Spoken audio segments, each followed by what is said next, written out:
A shoe comes off in the night, and by morning there is no way on earth to say why. That is the whole trap, and it took Delphia Rook 4 years to understand that she was inside it, and another 5 to get out. And she never did work out a way to explain it to anybody in Lemhi County, Idaho, between 1889 and 1894. She shod horses. That was the trade. She had a forge in a lean-to behind a rented house at the north end of Junction. And she worked out of a wagon 3 days a week, and in the busy years she put shoes on something over 400 horses a season. She was 34 in the summer the drive went out.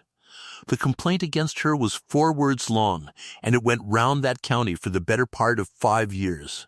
And it was said to her face perhaps 6 times, and behind her back several thousand. Her shoes come off. That is it. That is the whole indictment. And here is the thing that has to be established before anything else. Because the story does not work otherwise, it was true. Shoes she had set did come off.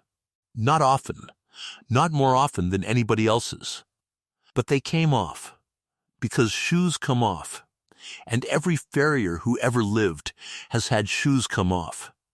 And there is not a horse in the world that has never thrown one. So the charge was accurate and unanswerable, and it was also completely meaningless. And she could not make one person in 5 years see the difference. Let me put the thing plainly. A horse throws a shoe. The owner finds it in the morning, or does not find it, and comes to town. And he is annoyed, and he is out a day's work, and he has a lame animal. Now, whose fault is it? There are honestly about 9 possible answers. The shoe was set badly. The nails were driven wrong, or the clenches were not turned properly. The hoof was already poor and would not hold. The horse was worked in deep mud, or on rock, or turned out in a wet pasture and stood in it. The shoe was left on 8 weeks past when it should have been reset.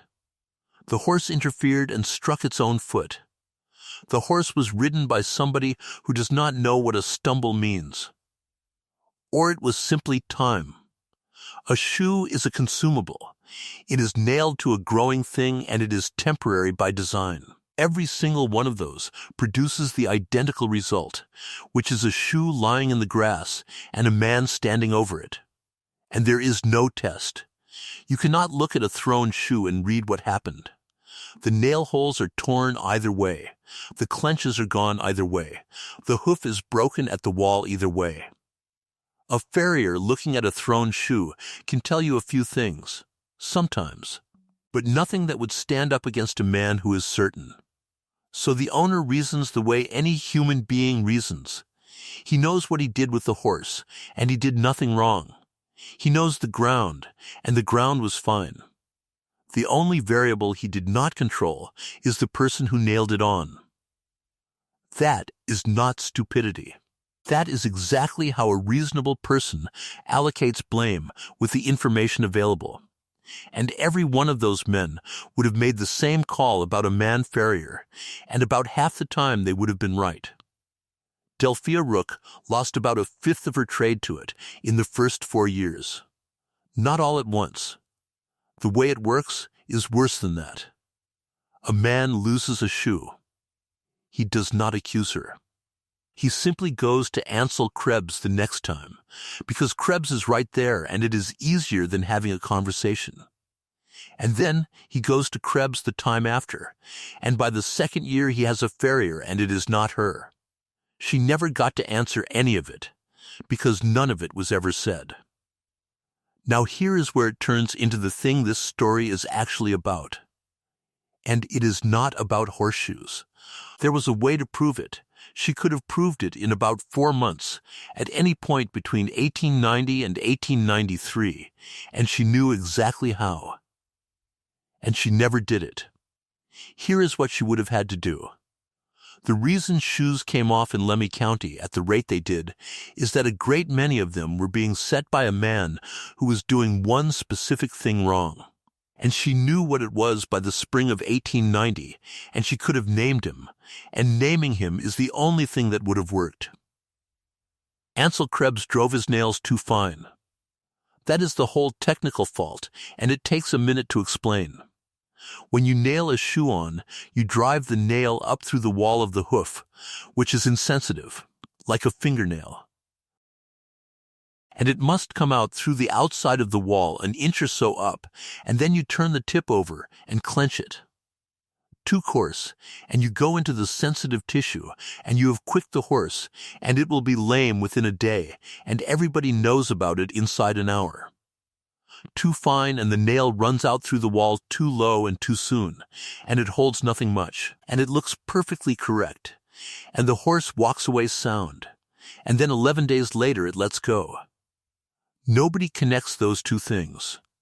Nobody has ever connected those two things, because 11 days is long enough for a horse to have been ridden, turned out, worked in mud, and stood in a wet pen. And there are 9 explanations sitting there ready. Krebs was not a bad man, and he was not lazy. He had quicked a horse badly in 1886 in front of people, and it had gone septic, and the animal was destroyed. And after that, he drove fine. He drove fine for the rest of his working life, and he did it because he had watched a horse die, and he never once knew that he was doing it. That is the part Delphia Rook could see, and nobody else could. So the proof existed. It was standing in that county, in about 600 horses, and any competent farrier could have been walked round 11 of them and shown the pattern in an afternoon. And to show it, she would have had to say his name. Not imply it. Not hint. Stand in the street or the store or the association meeting and say, the shoes are coming off because Ansel Krebs sets his nails too fine. And I can show you on any horse he has shod in the last 4 years. That is the sentence. She did not say it for 5 years, and this is not a story about a woman who was too timid to speak. She had reasons, and they are the reasons this is worth telling. And there are 3 of them, and only one of them is kind. The first is the practical one. She was one woman with a lean to forage and a wagon, in a county where the other farrier had been there 11 years, and had shod the horses of every man on the stock association. A woman accusing an established tradesman of ruining horses is not a woman making a technical point. She is a woman making an enemy in a town of 400 people. And she will be finished inside a season, and she knew that with complete clarity. The second is harder, and she said it out loud exactly once, to a woman named Cass Peltier in 1892. And Cass wrote it in a letter. She said, "If I am wrong about him, I have destroyed a man for nothing." She was not certain. That is the thing people leave out when they tell it. She was about as certain as a person can be from the outside, which is to say, she had a pattern and a mechanism and 11 horses she could point at. And she did not have the one thing that would have settled it, which is Krebs standing at a hoof, letting her watch him drive a nail. He was never going to let her do that, and she never asked. The third reason is the one that sounds smallest and is actually the largest. If she said it, and it worked, then the thing that had saved her was an accusation. Her entire position, the whole of what she had been trying to get across for 4 years, was that a thrown shoe does not tell you who is at fault. That was her argument. That is what she wanted them to understand. And the only way to win was to stand up and allocate blame from a thrown shoe, in public, on exactly the evidence she had spent 4 years telling them was insufficient. She would have been right, probably, and she would have won by doing the thing she was arguing was wrong. So she said nothing, and Ansel Krebs went on setting his nails too fine, and the shoes went on coming off. And about a third of them were his, and about a fifth of them were hers, and the rest were nobody's fault at all, and every one of them was laid at her door, because she was the variable a man could name. Her shoes come off. For 5 years. You have to know what a hoof is, or none of this lands. Most people think it is a toenail that is close enough to be useful and wrong in the way that matters. It is a toenail with a horse standing on it. Here is the structure, from the outside in. The wall is the part you see. Hard horn, dead, insensitive, about half an inch thick at the quarter, thicker at the toe, thinner at the heel. It grows down from the coronet at the hairline, a quarter of an inch a month, sometimes a third in summer. That is the number the whole trade turns on. Write it down. Inside the wall is the white line. It is not white.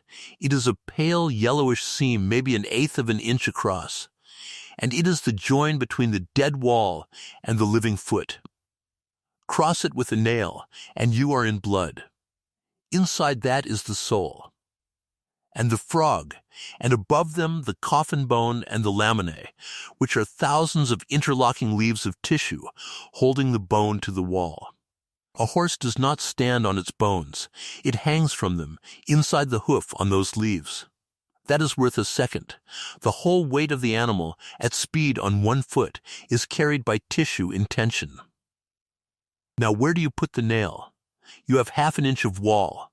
Take off a bit for the outside, where the nail has to break through cleanly. Take off a bit on the inside for the white line, which you must not touch. You have perhaps a quarter of an inch of target, and you cannot see any of it. The nail goes in at the bottom and comes out the side, and everything in between is inside the horn. You are aiming by feel and by the sound. That is not a figure of speech. A nail running correctly through the wall makes a particular dull note under the hammer.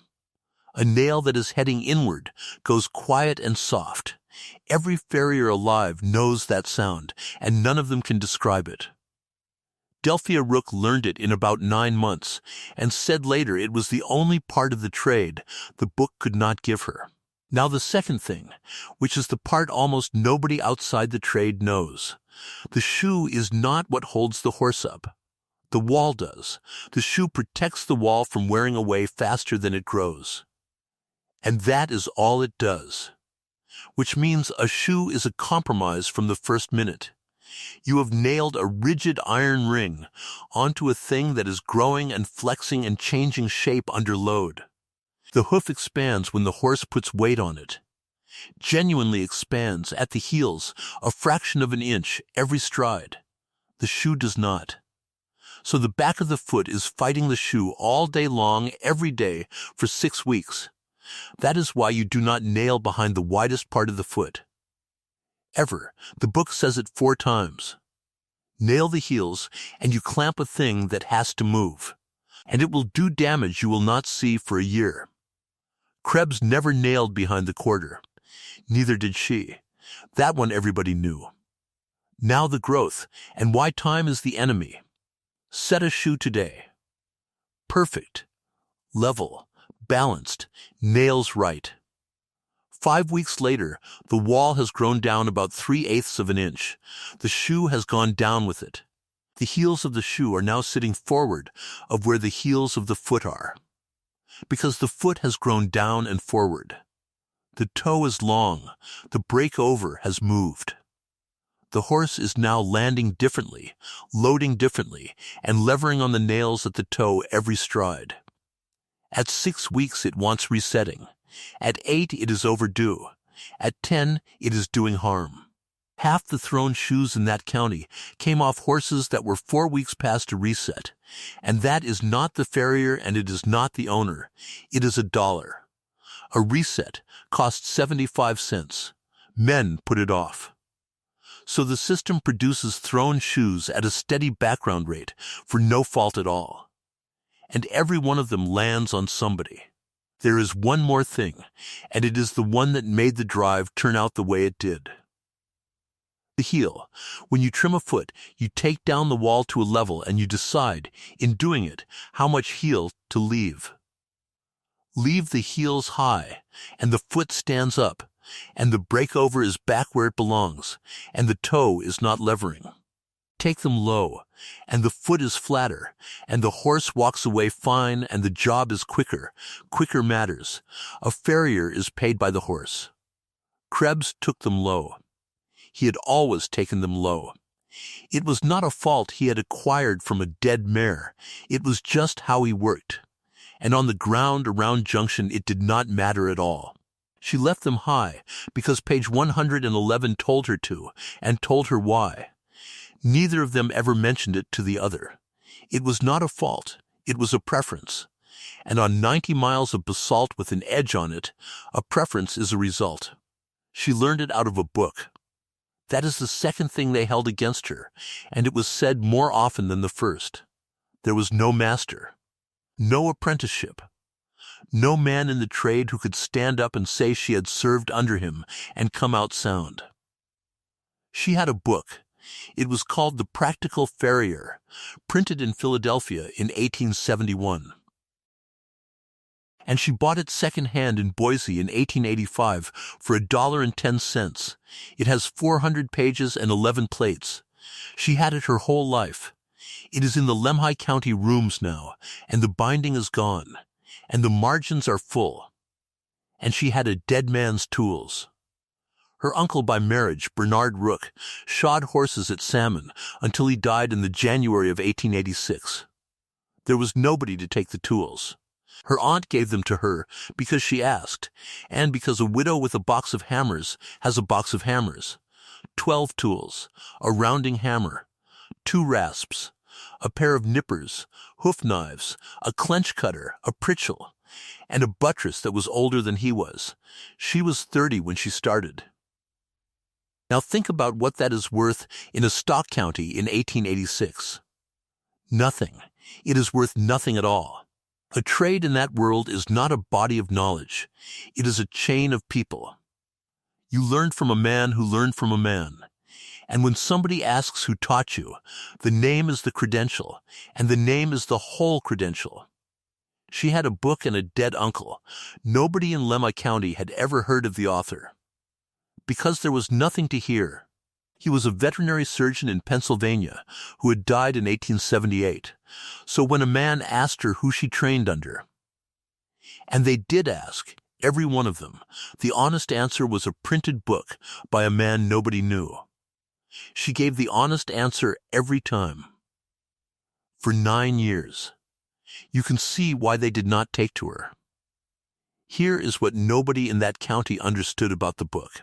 And it is the thing that made her better than Krebs, and it is the thing she could never say. A book is written by somebody who has to explain. A man teaching an apprentice does not have to explain. He shows.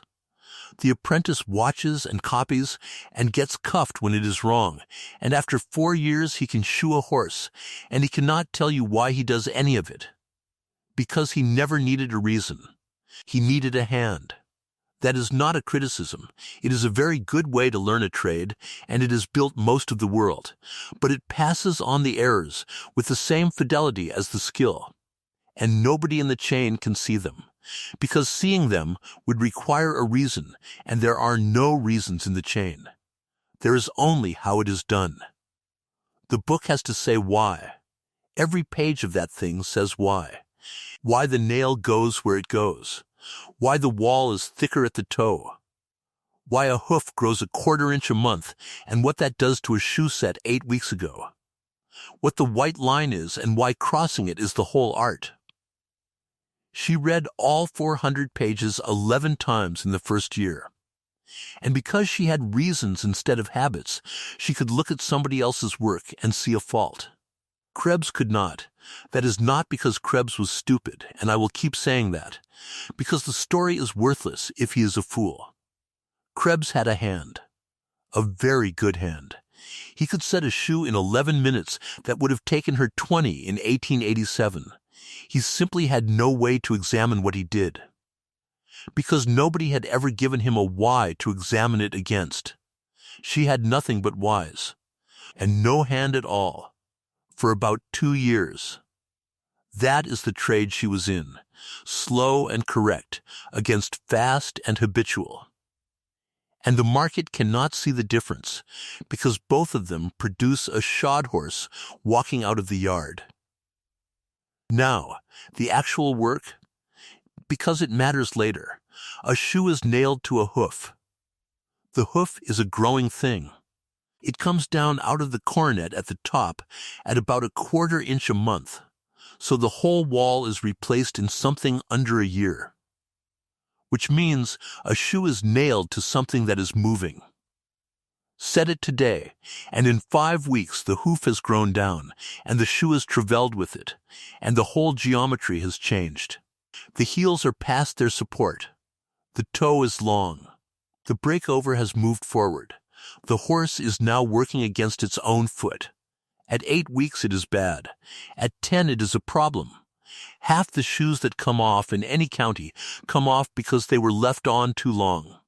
And that is not the farrier's fault, and it is not really the owner's either. It is money. A reset is $1, and men put it off. So already, before anybody does anything wrong, you have a system that produces thrown shoes at a steady rate for reasons nobody can be blamed for. Then, the nailing. 7 or 8 nails, each one driven up through the wall, which is dead horn insensitive, about 1/2 inch thick at the quarter. Inside that wall, a bit further in, is the white line, and inside that is living tissue. You aim for the wall. You want the nail to go up through it and break out on the outside about 1 inch above the shoe. And then you wring the tip off and turn the stub over into a clench that lies flat. Too far in, and you have quicked it. The horse tells you. Everybody knows. Too far out, and the nail exits low, and the clench sits low. And there is very little wall holding it, and nobody will ever know until the shoe is in the grass. There is perhaps 3/16 of an inch between those two mistakes. Delphia Rook drove her nails to the middle of that gap, deliberately, every time.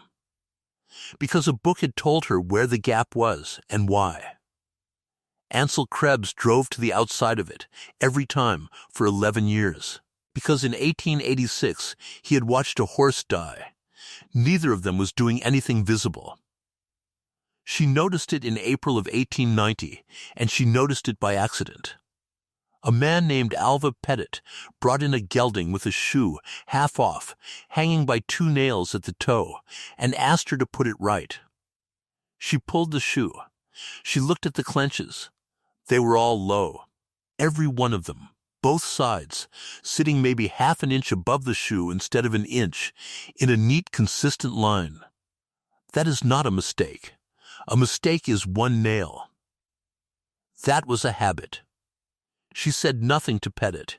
She reset the horse and charged him $1, and he paid her and went away.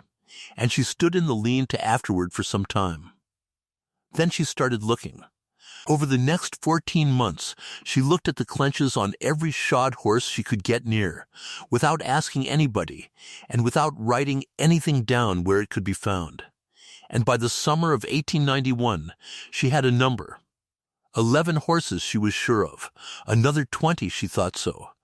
All of them shod by the same man, and every one of them with the nails run low and fine.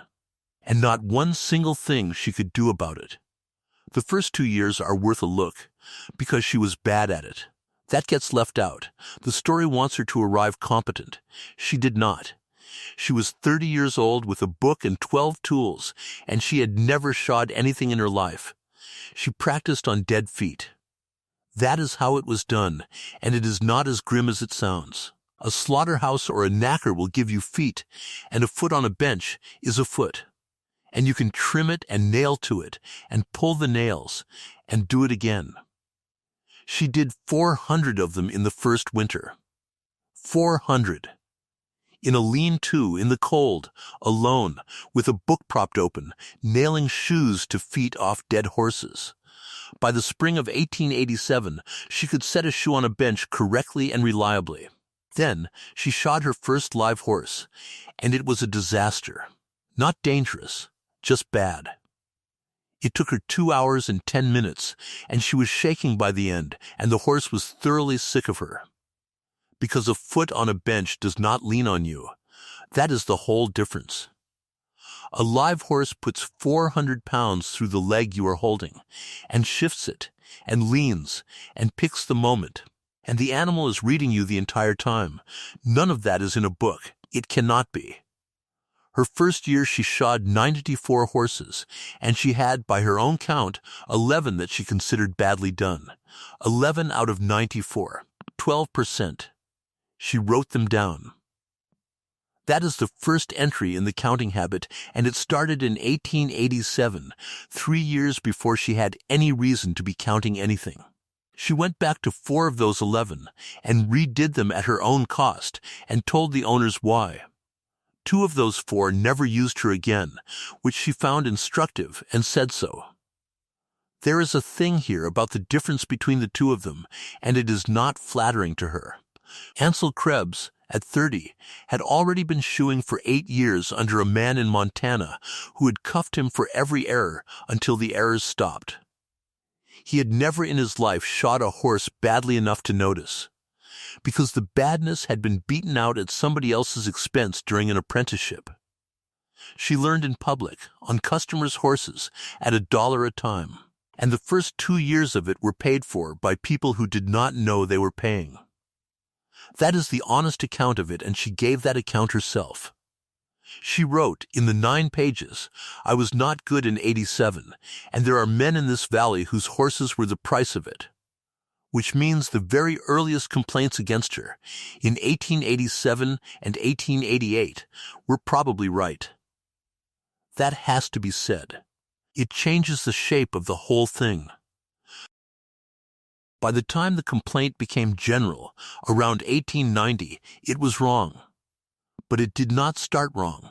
It started with a woman who was learning her trade on the job. And some of those shoes came off because she had set them badly, and the reputation formed on evidence that was accurate at the time it formed. And then she got good, and the reputation did not move. That is how reputations work. They form fast on early evidence, and then they stop being evidence-sensitive, and it does not matter what you do afterward. Because nobody is looking anymore. She was measured in her 2nd year and judged for the next 7. Krebs is the exact mirror. He was measured in his 9th year in Lemhi County, when he was excellent, and judged on that until 1894. Straight through the entire period when he was quietly doing damage.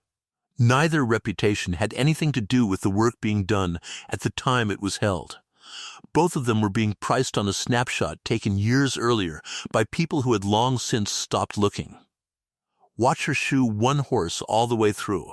It takes about 40 minutes, and almost none of it is hammering, a gelding, near for first. Ordinary work. She ties him short, not tight, short enough that he cannot get his head down and start a negotiation. Then she stands and looks at him for the better part of a minute before she touches anything. That is the first thing, and Krebs did it too. Everybody good does it. You are reading how he stands, which foot is resting, whether he is square, whether one shoulder is loaded. A horse tells you where it hurts by how it declines to stand on it. Then she runs a hand down the leg and picks the foot up. Old shoe off first, clench cutter under each clench, tap, and the turned over tips come up straight, 8 of them. Then the pullers, and you lever from the heel forward, both sides alternately. So the shoe comes off flat and does not tear the wall. That is where most damage gets done in the whole job. Rip a shoe off crooked, and you take horn with it. She was slow at this. Deliberately, shoe off. Now the foot. She cleans the sole out with the hoof knife, not carving, just enough to see what she is looking at. Then she looks. Properly 10 or 15 seconds. Is the frog healthy? Is there a crack? Is the sole bruised? Is one heel higher than the other? Has he been landing toe first, which you can read off the wear at the toe? Then the nippers.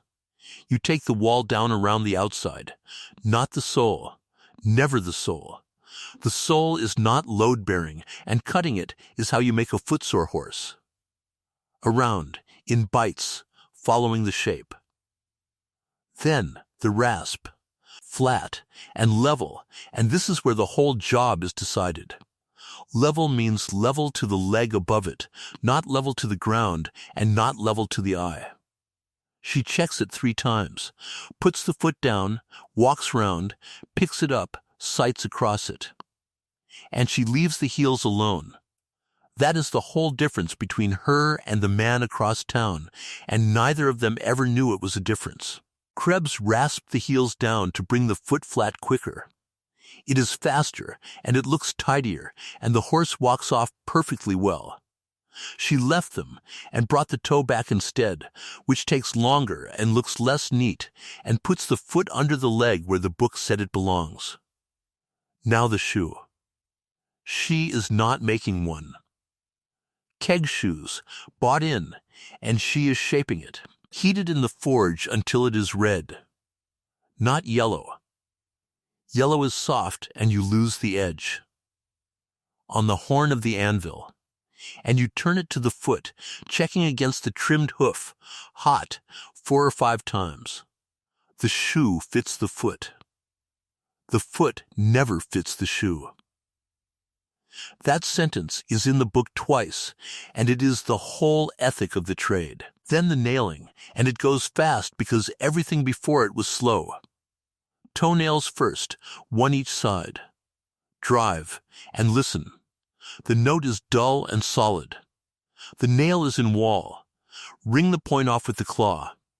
And it comes away leaving a stub, and you turn that over into a clench. Then out toward the quarters. Never behind. 8 nails, and the whole nailing is perhaps 4 minutes of a 40-minute job. Then the clenches get bedded down and rasped smooth, so they lie flat and do not catch. Foot down. Next one. 4 feet, 40 minutes, and about 32 of those minutes were looking, trimming, and leveling, and 4 of them were the part everybody thinks the job is. Now put Krebs beside her doing the same horse.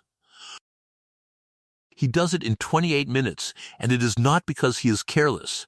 He is faster at every single stage, because he has done it 40,000 times, and she has done it 4,000.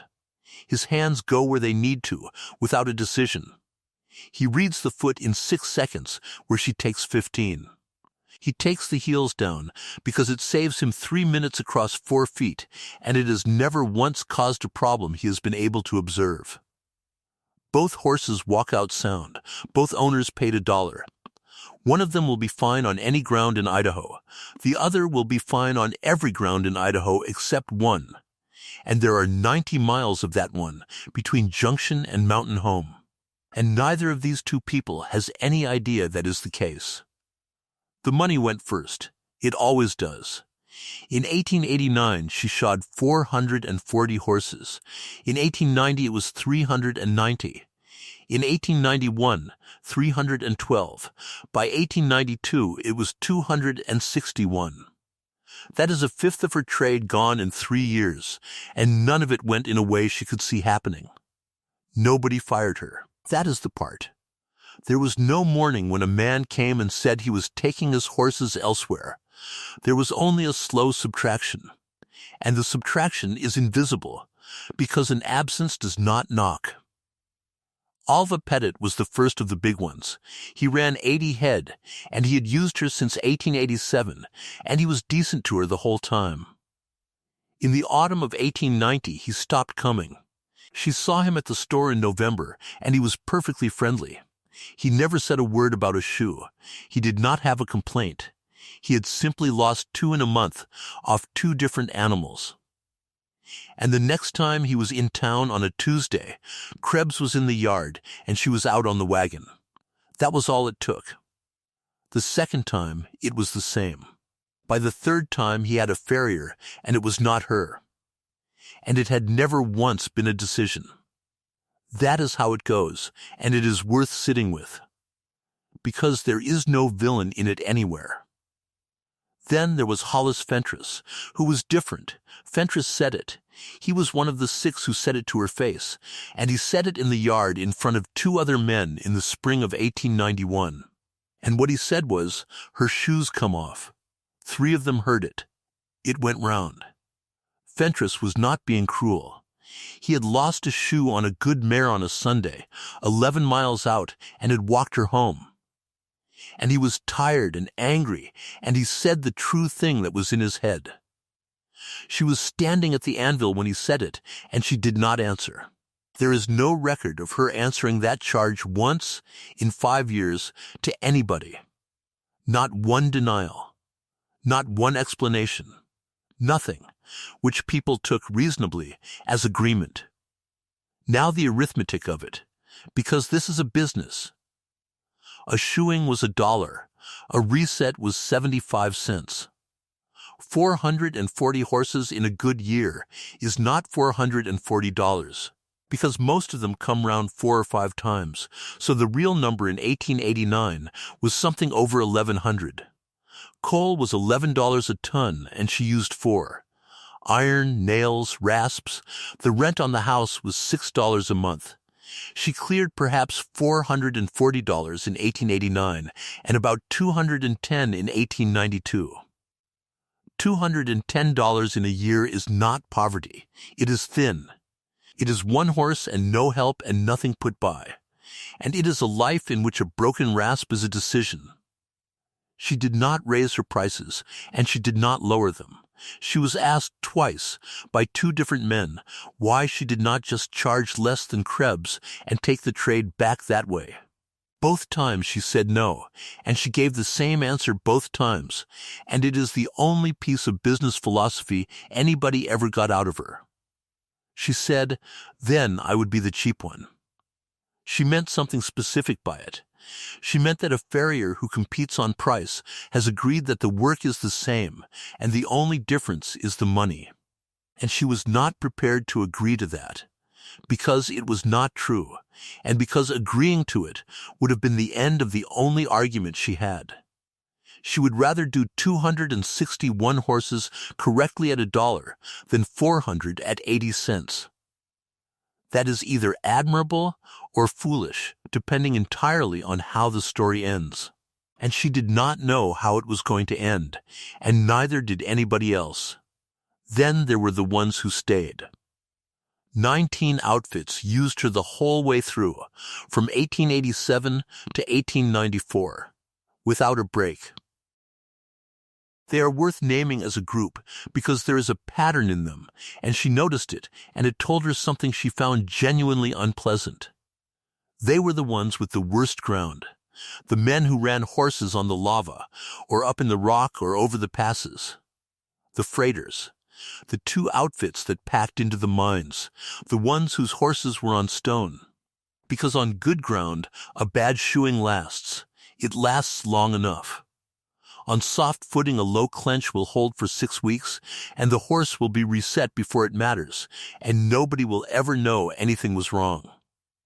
On rock, it comes off in 9 days. So the men who used her were not the men who believed in her. They were the men whose ground did the testing for them, and who had worked out empirically, without any theory at all, that her shoes stayed on, and the other man's did not. Not one of them ever said so. She understood by about 1892 that her entire remaining trade was made of men who had run the experiment by accident and never once thought to mention the result. They knew. They did not know they knew. There is a thing here about how evidence actually moves in a small place, and it is the least comfortable idea in this story. A man who has quietly worked out that one farrier's shoes stay on has no reason at all to tell anybody. It is not a kindness he owes her. It is a piece of practical knowledge about his own horses, and it is worth something to him and nothing to anybody else. And saying it out loud costs him. It means taking a position in a town of 400 people against a man he does business with. So he keeps it and uses it and says nothing. 19 men, for 7 years, every one of them holding a piece of the proof, and none of them holding enough of it to be worth the trouble of speaking. Cass Peltier put it to her once, in 1892, more or less directly.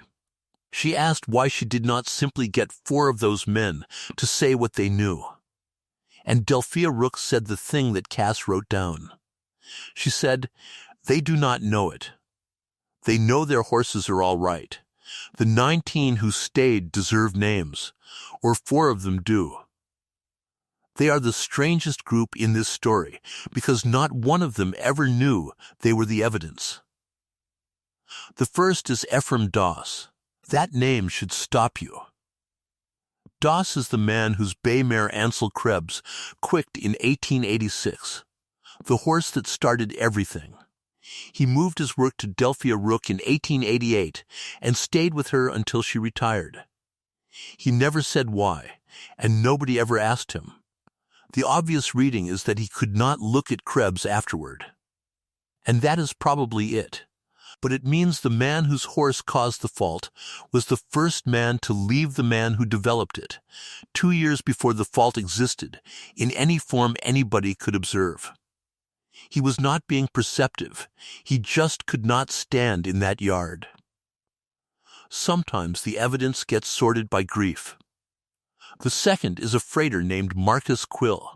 He ran a 6-horse outfit up to the mines at Gibbonsville, which is 30 miles of the worst road in the county. And he used her from 1887 to 1901. He was asked once, in 1899, by a man who was thinking of switching, why he used the woman. And Quill said, "Because I do not have shoes off." That is it. That is the whole of his reasoning, and it is entirely correct, and he had no idea it was worth anything to anybody. He had run the experiment for 12 years on the hardest ground in the district and arrived at the right answer. And it had never once occurred to him that it was information. The man who asked did not switch. The third is a woman, and there were 3 women among the 19, which nobody has ever remarked on. Winifred Sark ran a small band of horses on shares out past the Possumeri, and she used Delphia from 1889. She is the only one of the 19 who ever said anything publicly, and she said it in 1892. And it did not help. At the store, after Hollis Fentress had said his piece in the yard, she said that her horses did not lose shoes, and a man in the store said, not unkindly, that her horses did not do anything much. That was the end of it. A woman with 11 head vouching for a woman with a forge in a room of men with 400 head is not evidence. It is 2 women agreeing. Delphia heard about it and, according to Cass, was upset in a way she was not upset about any of the rest of it, because Sark had spent something to say it and it had bought nothing. The fourth is Cordell Ivy. The Barcross had used her since 1890. Not exclusively. About a third of their work, the rest to Krebs, split by convenience the same way it was split in 1894. Which means the drive was not the first time. It was the 5th or 6th time the Barcross had run that split. And the difference had presumably been there every time. It had never mattered, because they had never crossed the lava with the split fresh in their heads. Ivy had 4 years of the same experiment sitting in his own yard, and he only saw it when the ground was hard enough to make the result arrive inside 8 days instead of 8 weeks. That is the whole thing in one man. Now the pattern across all 19, which she worked out about 1892, and which is genuinely unpleasant. 14 of the 19 worked horses on rock, or on long hauls, or in the mountains. The 5 who did not were Doss, who had a reason that was not about feet, Sark, who was a friend, and 3 men who lived at the north end of town and used her because she was 100 yards away. So of 19 loyal customers, exactly 14 were loyal because their ground did the testing. And none of the 14 knew that was why. Her entire surviving business was an accident of geology. She wrote about that in the 9 pages, and the line she uses is flat and slightly bitter, and it is the only bitter thing in there. She wrote, "I did not keep those men. The rocks kept them for me. The money is worth doing properly, because it decides how much of this was a choice. A shoeing was $1. All 4 feet, new shoes, trimmed, a reset was 75 cents. Same shoes, pulled, foot trimmed, put back."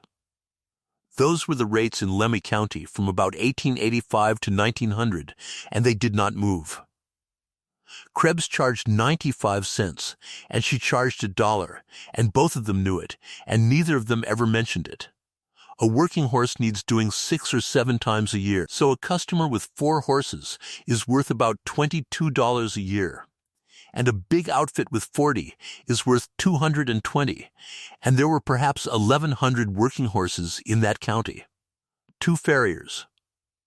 Call it $1,100 a year of work between them if everything is shod properly, which it never is. Her side of it. 1889 was her best year before the fall. 440 horses, in the sense of 440 jobs, which is about 90 animals coming round 5 times. Gross, about $418. Now take it out.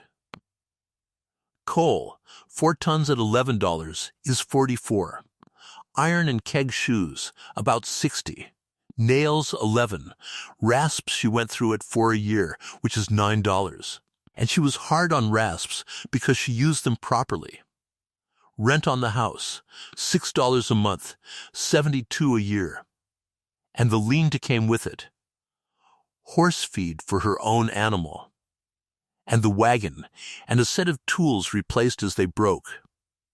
She cleared something in the region of $200 in 1889. That is a living. It is not a good one. A hired man on a ranch got $30 a month and his board, which is $360 a year, with no rent and no coal. And he did not have to buy his own rasps. She was, in her best year, doing worse than a wage hand and working harder. Then, 1892. 261 jobs.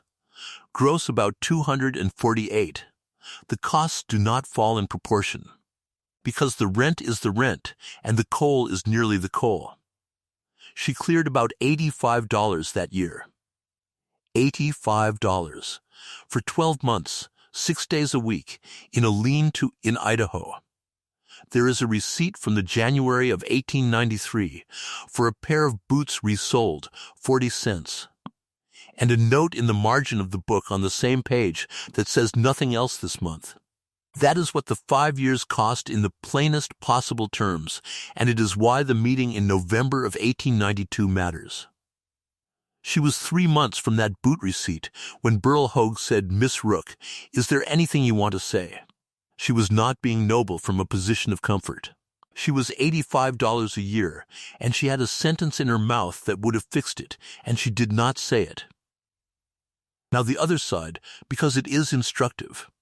Krebs in 1892 did about 700 jobs at 95 cents, which is 665 gross.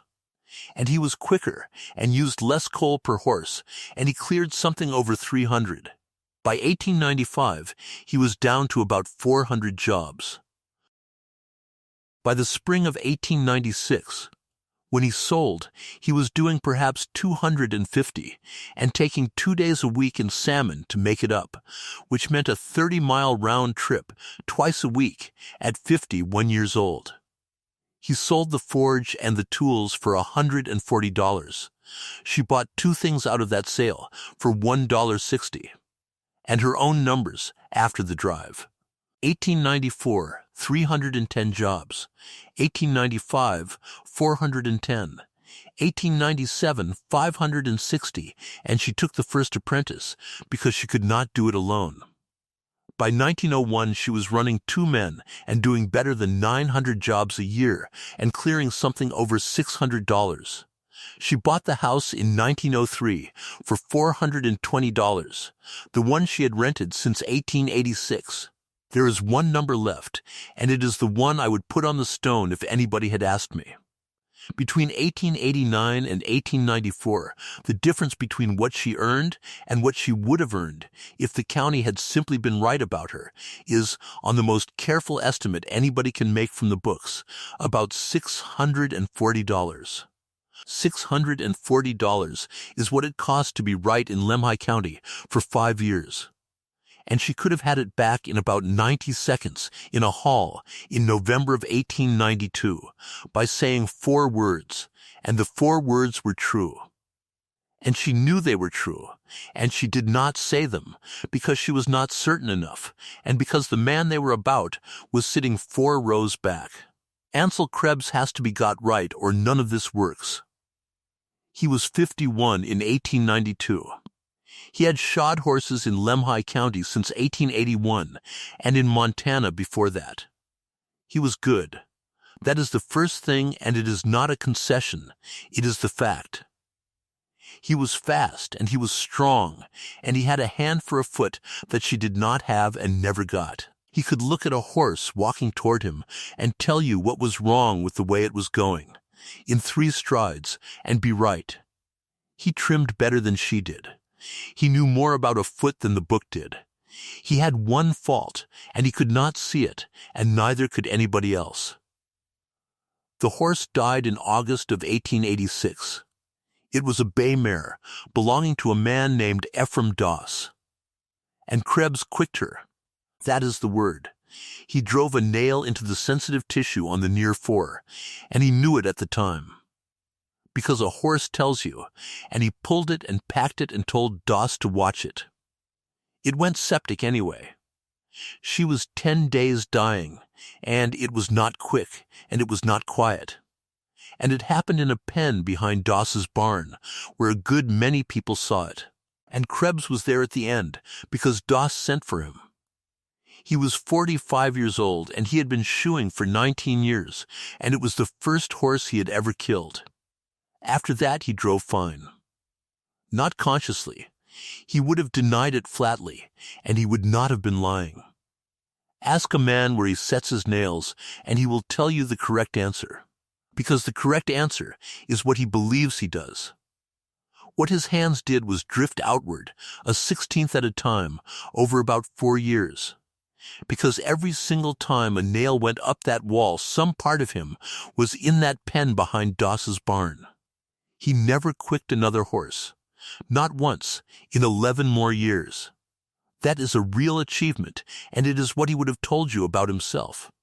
And it is true, and it is precisely the shape of the problem. He had traded a visible catastrophe for an invisible one. A quicked horse is loud. It is lame the same day, and everybody knows. And the man who did it stands in a pen and watches. A low clench is silent.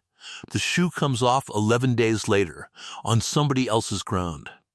And it is nobody's fault, and it lands on a woman across town.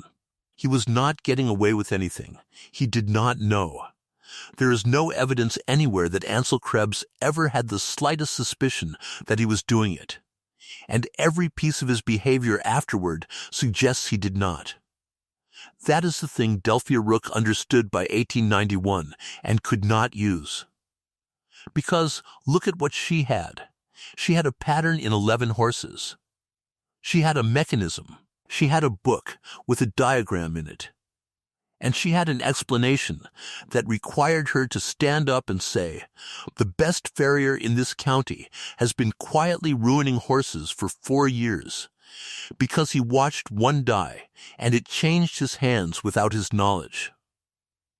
Read that sentence again as a man in Junction, Idaho, in 1892 would have heard it. It is an extraordinary claim. It requires you to believe that a skilled man has a fault he cannot perceive, and that a woman with a book can perceive it, and that 600 thrown shoes across 4 years are connected to a bay mare in 1886. It is also completely true. She had no way to make it sound like anything other than what it would sound like. which is a losing tradeswoman explaining why the winning one is secretly bad.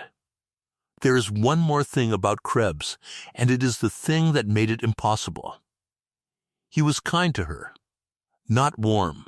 He was not a warm man. But when she started in 1887, he did not do what he could have done, which was to freeze her out entirely. And he easily could have. He sold her coal at his price twice in the first winter when the freighter did not come. In 1889, he sent her a job. A man came to him with 4 horses on a day he was already 3 deep, and he told him to go up to the north end and see the Rook woman. And the man did, and told her who had sent him. Once, in 1890, she saw him correct another man who was being ugly about her in the yard. He did not defend her. He said, roughly, that shoeing is shoeing and let it be, and changed the subject.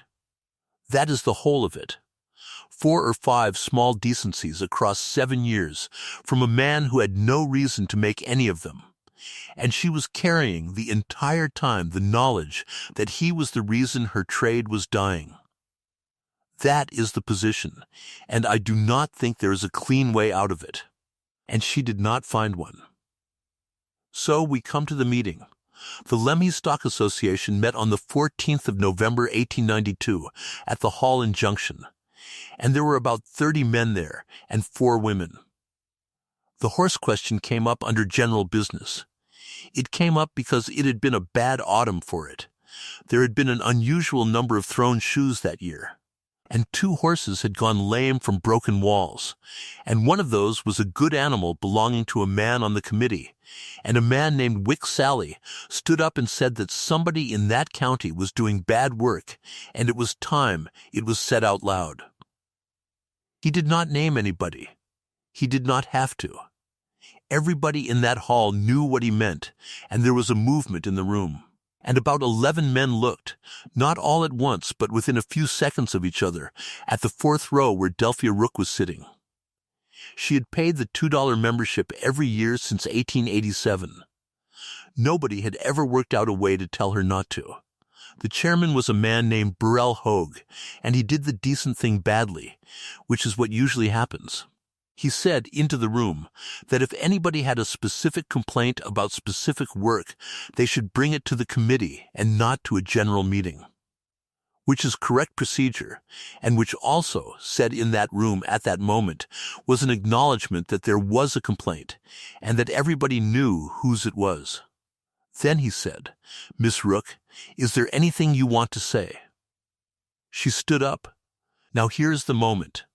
She had, in that hall, at that minute, everything she needed. 11 horses she could name. The mechanism, which she could have drawn on the back of a board in 90 seconds. And 30 men in a room already looking at her, which is a thing she had wanted for 2 years and had never once been able to arrange. Ansel Krebs was sitting 4 rows back on the other side. She said, "No." That is all. That is the whole of it. She said no. And she sat down, and Burrell Hogue moved on to the water question, and the meeting went another 40 minutes about a ditch. Cass Peltier was there, and she wrote it that night. What she wrote is that Delphia stood up and looked around the room for about 3 seconds before she answered, and that Cass had been completely certain in those 3 seconds that she was going to say it. 4 of the 11 are worth going through one at a time. She kept them in her head, not in writing.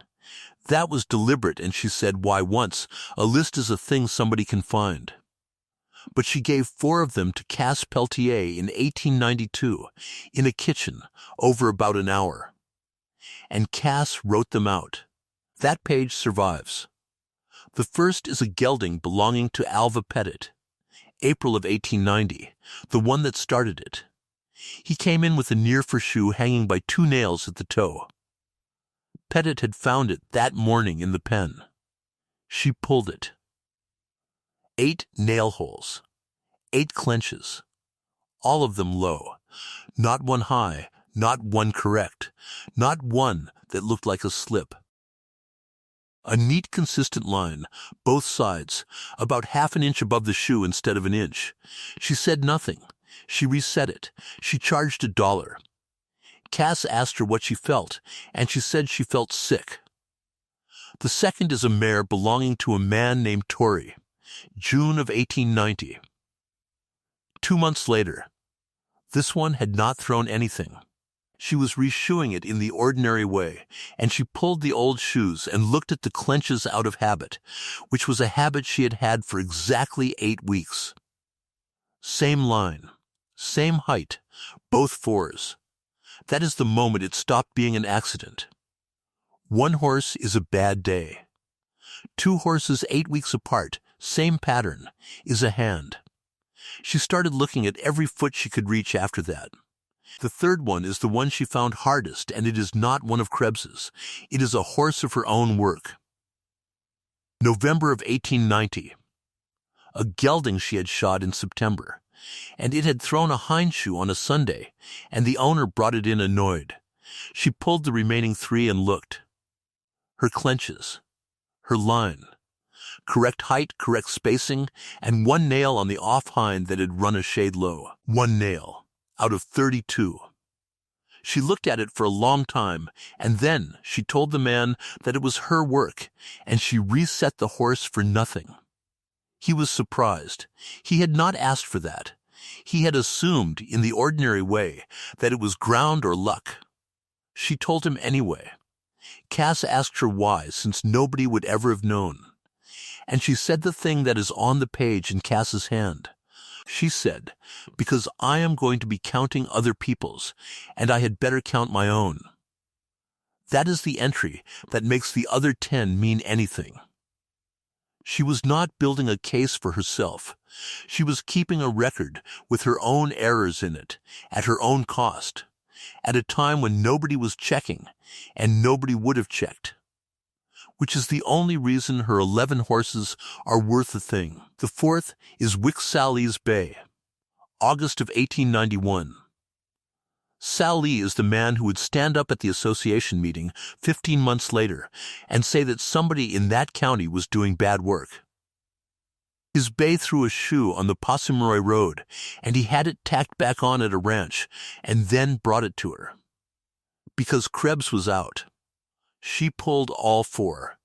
Low, every one.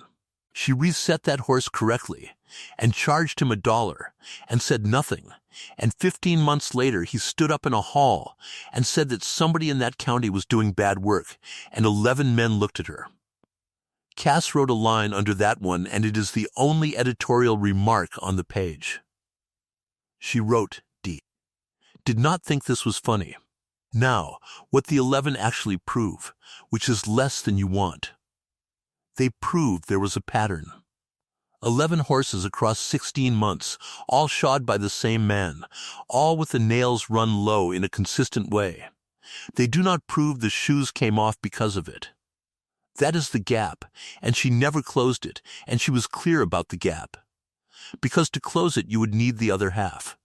You would need to know how many of Krebs's horses had low clenches and did not throw shoes. She could not get that. Nobody could. It would mean pulling shoes off sound horses across a whole county for a year, with the owner's permission, for no reason anybody could explain without saying what she was looking for. The moment she asked, the thing was out. So she had 11 horses that fit her theory, and no way at all to count the ones that did not, and she knew exactly what that was worth, which is suggestive and not proof. She said so to Cass in that kitchen. Cass asked her whether she was sure, and Delphia Rook said, I am as sure as a person can be who has only looked at the ones that broke. That is a more sophisticated statement about evidence than anybody in Lemhi County was making in 1892. And it came out of a woman with a lean to forge and a book, and she used it to talk herself out of speaking. Most people use that kind of reasoning the other way. 6 times it was said to her face. She counted. Not in writing. She told Cass the number in 1892, and Cass wrote it down because it struck her that a person would keep a count like that in her head for years. The first was in 1889, and it was the mildest. A man named Orpheus Ray, who had lost one shoe and was not really complaining, said something like, "They do come off you, don't they?" Half a joke. She said nothing, and he went away perfectly friendly and used her again twice.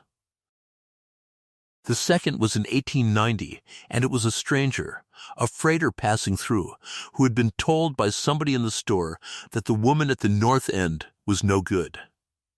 He said it to her in the yard while she was working. He said he had heard her shoes come off. She kept working. He went to Krebs. The third was Hollis Fentress in the spring of 1891, in the yard, in front of two men, and it is the one that mattered because of who heard it. The fourth was a boy.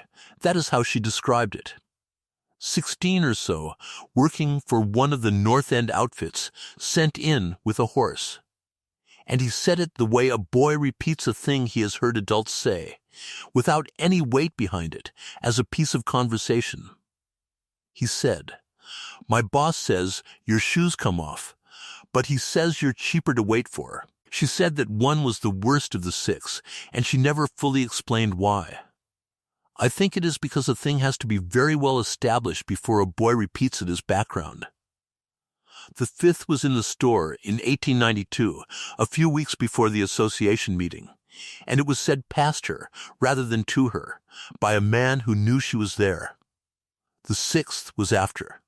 November of 1894, 5 months after the drive, when it had already turned and everybody knew about the lava, a man came in and said apologetically that he had heard for years that her shoes came off, and he was sorry, and he wanted to give her his work. She said thank you. That is what she said. Cass asked her afterward whether she had wanted to say anything else, and she said she had wanted to ask him who he had heard it from, and had decided not to, because she would have been given a name, and then she would have known it. That is the whole of the 6, 9 years of trade, 6 sentences, and not one answer to any of them. Now the county, so you can picture where all this sat. Junction is not a town in any sense that would satisfy somebody from the east. In 1892 it is a store, a hall, a blacksmith, a livery, 2 saloons, a school, and about 60 buildings that count as houses. 400 people, give or take, and perhaps 1,100 more spread across the valley. Everybody knows everybody's business, and the mechanism by which they know it is the store, which is also the post office, which means every person in the valley passes through one room at least once a fortnight. There is no privacy and no anonymity, and there is also no formal reputation. Nothing is written down. Nobody is licensed. There is no board, no register, no complaint procedure, no way at all of establishing that a tradesman is competent except that people say he is, which means a reputation in that county is precisely and only the sum of what is said in that room. And the thing about what is said in that room is that it is not deliberated. Nobody sits down and decides. It accretes out of remarks, most of which are made by people who have not thought about the subject for more than 4 seconds and will not think about it again. Somebody loses a shoe, says so. Somebody else says they have heard that before. A third person, who has heard nothing, now has heard it twice. That is the entire machinery. And it runs on nobody's malice, and there is no point in the process at which anybody could be said to be doing something wrong. Delphia Rook could not enter that machinery. She had no way in. You cannot say a true and complicated thing into a room that is not assembled to hear one. Every attempt would have been a woman defending herself, which is the least persuasive thing a person can be seen doing, and which she understood by about 1890. So her strategy. And it was a strategy, and she said so. was to let it run and do the work correctly and wait. She said to Cass in 1892, "I cannot argue in that store. I can only be there in 5 years." Which is exactly what happened. And it worked. And it took 9 years and $640, and it turned in the end on a lava field she had never seen, and a foreman she barely knew. And none of that was the plan. Because there was no plan. The plan was, keep going and hope the ground says something.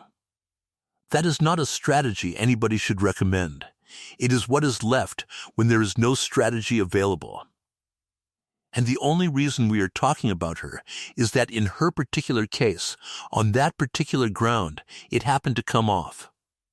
There are, presumably, a great many people who did the same thing and are not remembered, because the drive never went out. She was asked about it afterward, once, and her answer is the center of this. Cass Peltier asked her, in the road, about a week later. She wanted to know why. And Delphia Rook said 3 things. And Cass got them down that evening, and they are the closest thing to a statement of position she ever made. The first was, I would have had to be certain.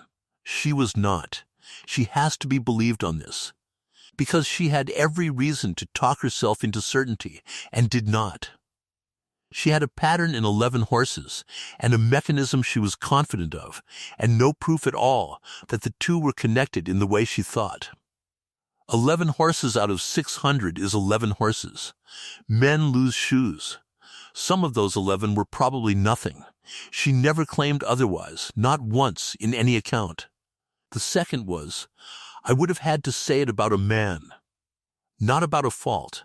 About a man, in a hall, with him sitting in it, and 30 of his customers listening, and a 51-year-old tradesman's entire standing coming apart in the 4 seconds it takes to say a sentence. She had watched that happen to herself over 5 years, slowly, without anybody meaning it. She was not prepared to do it to somebody else in an afternoon on purpose.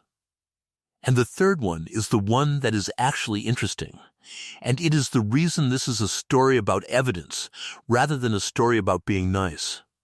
She said, and it would have worked. That is the line. It would have worked. That was the problem.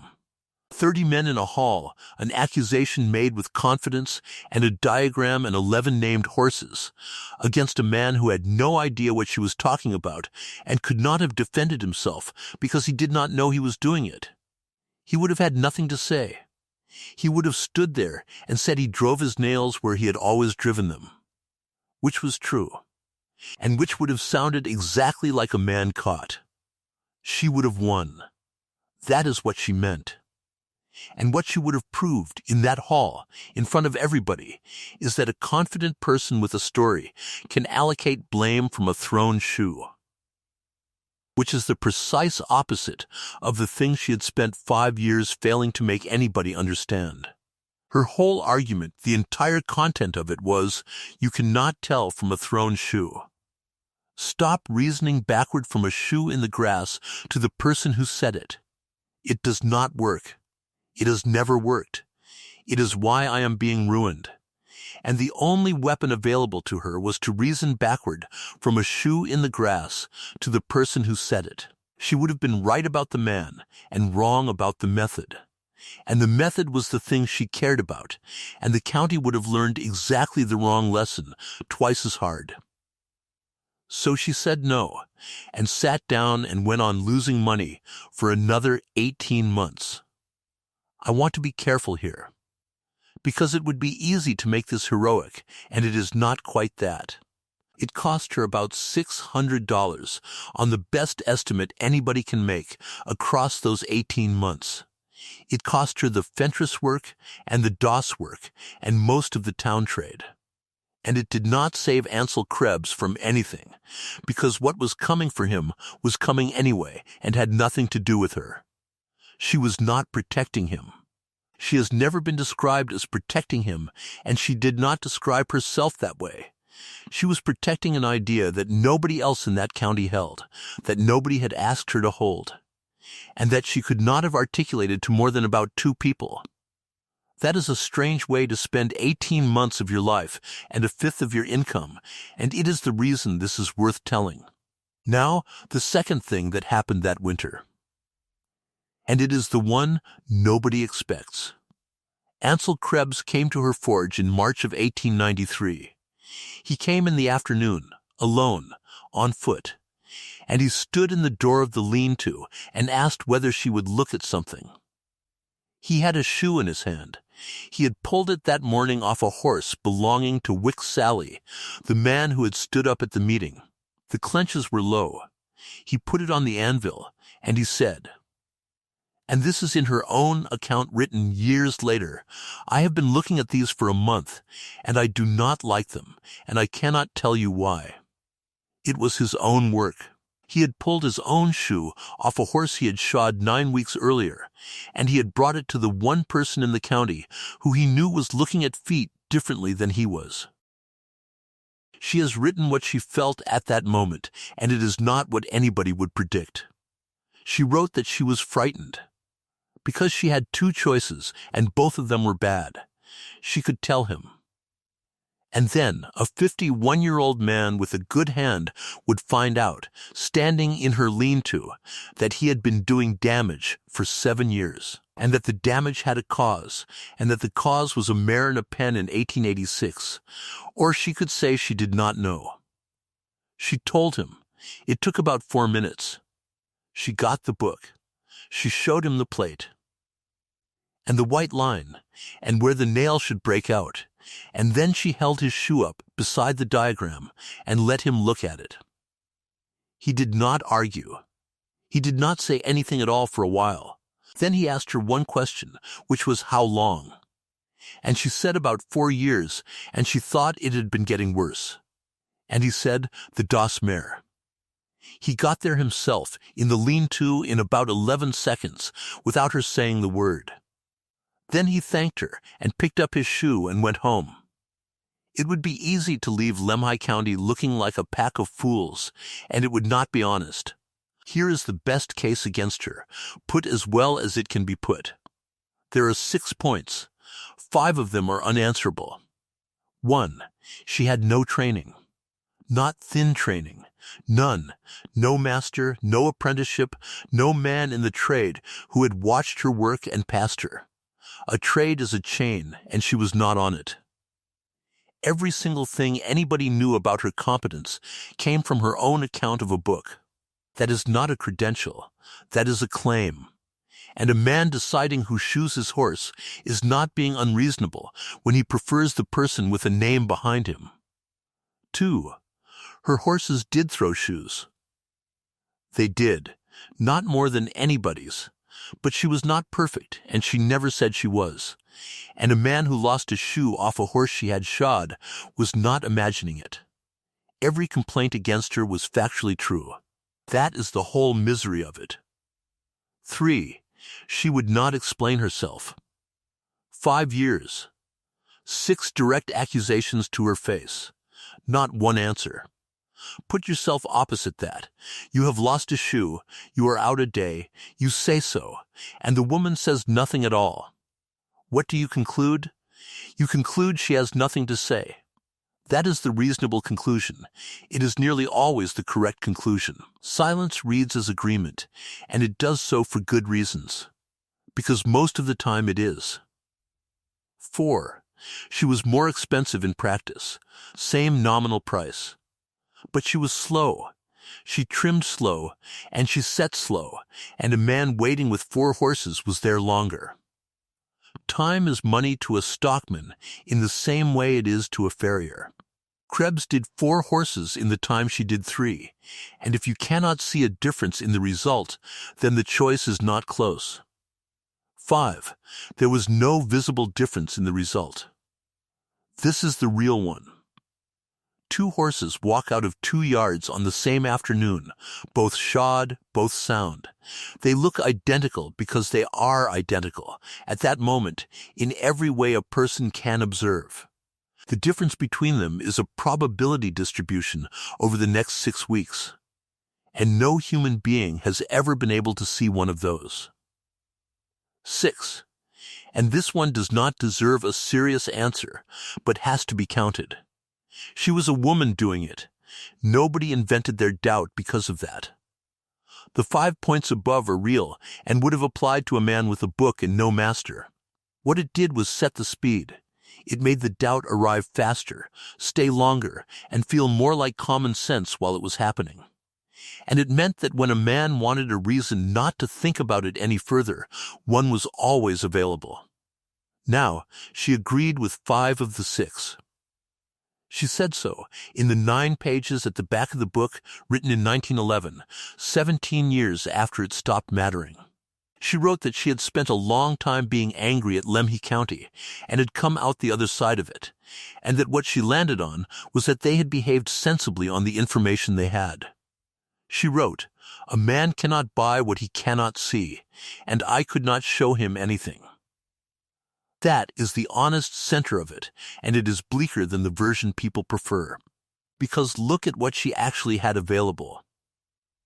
She could not demonstrate. There is no demonstration. A shoeing does not perform. She could not point to her record. Because her record was thrown shoes at the same background rate as everybody's. She could not appeal to training because she had none. She could not explain the mechanism because the mechanism was invisible and required an accusation to make it concrete. She could not use the 19 men who used her because they did not know what they knew. And she could not compete on price without conceding the only point she had. There was no move. That is the thing. It is not that she failed to find the clever answer. There was not one there. What she did instead was wait and go on doing the work correctly while it was being misread for 5 years on the bet that the ground would eventually do the testing. And the ground did. In May of 1894, on 90 miles of basalt by accident, in a way she had nothing to do with and could not have arranged. That is not a satisfying moral, and I am not going to pretend it is. The satisfying version says, "Be excellent, and you will be recognized." What actually happened is, be excellent, lose 1/5 of your trade for 5 years. And then hope somebody drives 41 horses across a lava field for reasons of their own. She was 39 when it turned. She had been right the entire time, and it had earned her nothing at all until a stranger's schedule happened to run a test she had never asked for. He did not tell anybody. That has to be said plainly because it is the thing that decides how you feel about the rest of it. Ansel Krebs never stood up in a hall and said that the woman at the north end had been right, and he had been wrong. He never corrected a single man who was repeating her shoes come off. He did not go to Wick Sally or Hollis Fentress or Alva Pettit. He changed how he drove his nails in March of 1893 and said nothing to anybody and let it stand. You can be hard on him for that, and a good many people have been. Here is the case for him, and it is not nothing. A man who announces that he has been ruining horses for 4 years does not repair 4 years of horses. He ends his own trade in an afternoon. And the 60 or 70 owners who hear it do not think better of the woman who told him. They think worse of both of them. Because now the entire trade in that county is a thing that can go wrong invisibly, and nobody is safe. And he was 51 and had no other work. He also, and this is the part that matters, actually fixed it. From March of 1893, the shoes he set held. That is not a small thing. It is, in terms of horses, the largest single good outcome in this whole story. And it happened quietly and immediately, and nobody ever knew. She never asked him to say anything. There is no record of her asking, and every account has her being clear that she did not. Cass Pilcher asked her about that too, because Cass was the one person who knew the whole thing. And Delphia said something that is either very generous or very cold depending on the day you read it. She said, "He did the part that helps the horses. That is where it sat for 11 months.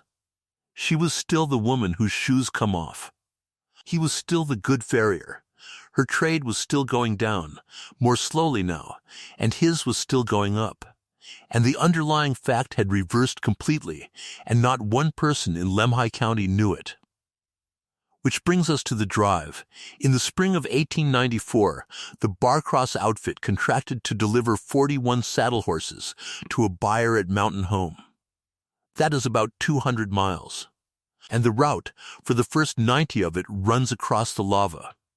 If you have not seen the Idaho lava, you will not have the right picture in your head. It is not gravel, and it is not scree. It is a black basalt field, in places miles across, that flowed and cooled and cracked, and the surface of it is a broken glassy crust with edges on it like a struck bottle. It eats hooves. An unshod horse crossing that country goes lame in a day and a half. A badly shod one goes lame in 3. Everybody in that trade knew it. It was not a secret and it was not a challenge. It was simply the ground you crossed to get horses to Mountain Home, and outfits crossed it every year. And they lost animals doing it, and the losses were understood as a cost. The Barcross budgeted 4. That is the number in their own book for that drive. 4 had expected lost or left lame out of 41, which is about 10%. And it was not pessimism. It was the ordinary rate. And there was a further thing that made this drive different. And it is the reason it matters.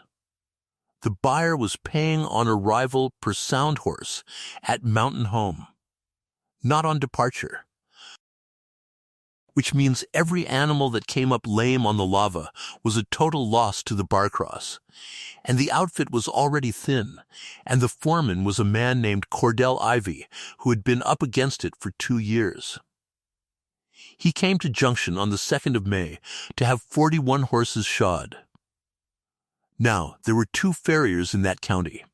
Krebs was the obvious choice, and everybody knew it, including Ivy. He was faster, he was cheaper by a nickel. And he had shod for the Barcross for 9 years. Ivy split the job. He did not do it to run an experiment, and he did not do it because he had any doubts. He did it because 41 horses is 11 days of work for one man, and he had 4. 22 went to Krebs. 19 went to her. There was no method in the split. Ivy took the ones in the near pasture to town on the Tuesday, and the rest on the Thursday, and which horse went to which farrier was decided entirely by which pen it was standing in on which morning. Nobody involved thought anything of it at all. That is the whole setup. And it is worth stating clearly what it accidentally created, because nobody in Lemhi County saw it until it was over. 41 horses. Same outfit, same conditions, same riders, same ground, same feed, same 200 miles, leaving on the same morning. 19 shod by her. 22 shod by a man who had corrected his fault 14 months earlier and had said nothing about it to a living soul. That is not a fair test of the thing the county believed. It is a test of something else entirely, and it produced a result nobody could interpret. And the misinterpretation is the last act of this story. A word about the ground. Because it decides everything, and most people have never stood on it. The Snake River Plain is lava, not old worn lava. New lava, geologically, some of it is 2,000 years old, which is nothing. It came out of fissures, and it flowed, and it cooled fast on top and slow underneath, and what you get is a black crust with a hollow ring to it and edges everywhere. 2 kinds. The trade called them the smooth and the broken. The smooth is ropey. It looks like coiled rope, frozen, you can ride it slowly. The broken is the other one. It is a field of rubble, black, sharp, sized anywhere from a fist to a wagon, tipped at every angle, with holes between the blocks. A horse cannot cross the broken, not at all. It is not a question of care. So there are tracks, not roads, lines where 100 years of traffic has crushed the crust to grit, 4 feet wide, sometimes less. You go single file, you go slow, and you check feet. Here is what it does to a hoof. It abrades. The wall wears at the ground surface faster than anywhere else in Idaho, which is the reason you shoe at all. It levers. The shoe catches on an edge once, and the foot keeps going. And the nails take a load sideways that nails were never meant to take. And it is unforgiving of a low heel, because a foot that breaks over too far forward is loading the toenails on every stride, and every stride there is on stone. Do that for 8 days. 9 shoes came off in 8 days. On soft ground, those 9 horses would have gone 6 weeks. That is the whole of it. The lava did not create the difference between those 2 farriers. It compressed it. Everything that would have taken 6 months to show up showed up in 8 days, in front of one man with a tally book who wrote it down because it was a difference and he had noticed it. That is what a hard test is. It does not change the answer. It just makes the answer arrive while somebody is still watching. Delphia Rook spent 5 years in a county where every test was slow. A shoe set in Junction gets 6 weeks of soft ground and mild weather before it is asked a question, and by then the horse has been ridden, turned out, stood in mud, and left 4 weeks past a reset, and the answer arrives buried in noise. Nobody can read a result like that. Nobody in the world could. The lava asked the same question in 8 days, with the noise stripped out. And she had nothing to do with it. She did not arrange it, did not suggest it, and was not there. 41 horses went out on the 19th of May because a buyer in Mountain Home wanted saddle stock, and a foreman had 4 riders and 11 days. That is the whole reason anybody in Lemhi County ever found out anything. One more thing about that ground, and then we go. There is a stretch about 40 miles in called the Devil's Orchard. It is still called that. It is broken lava, tipped up, with juniper growing out of the cracks, and the track through it is the worst 2 miles of the crossing.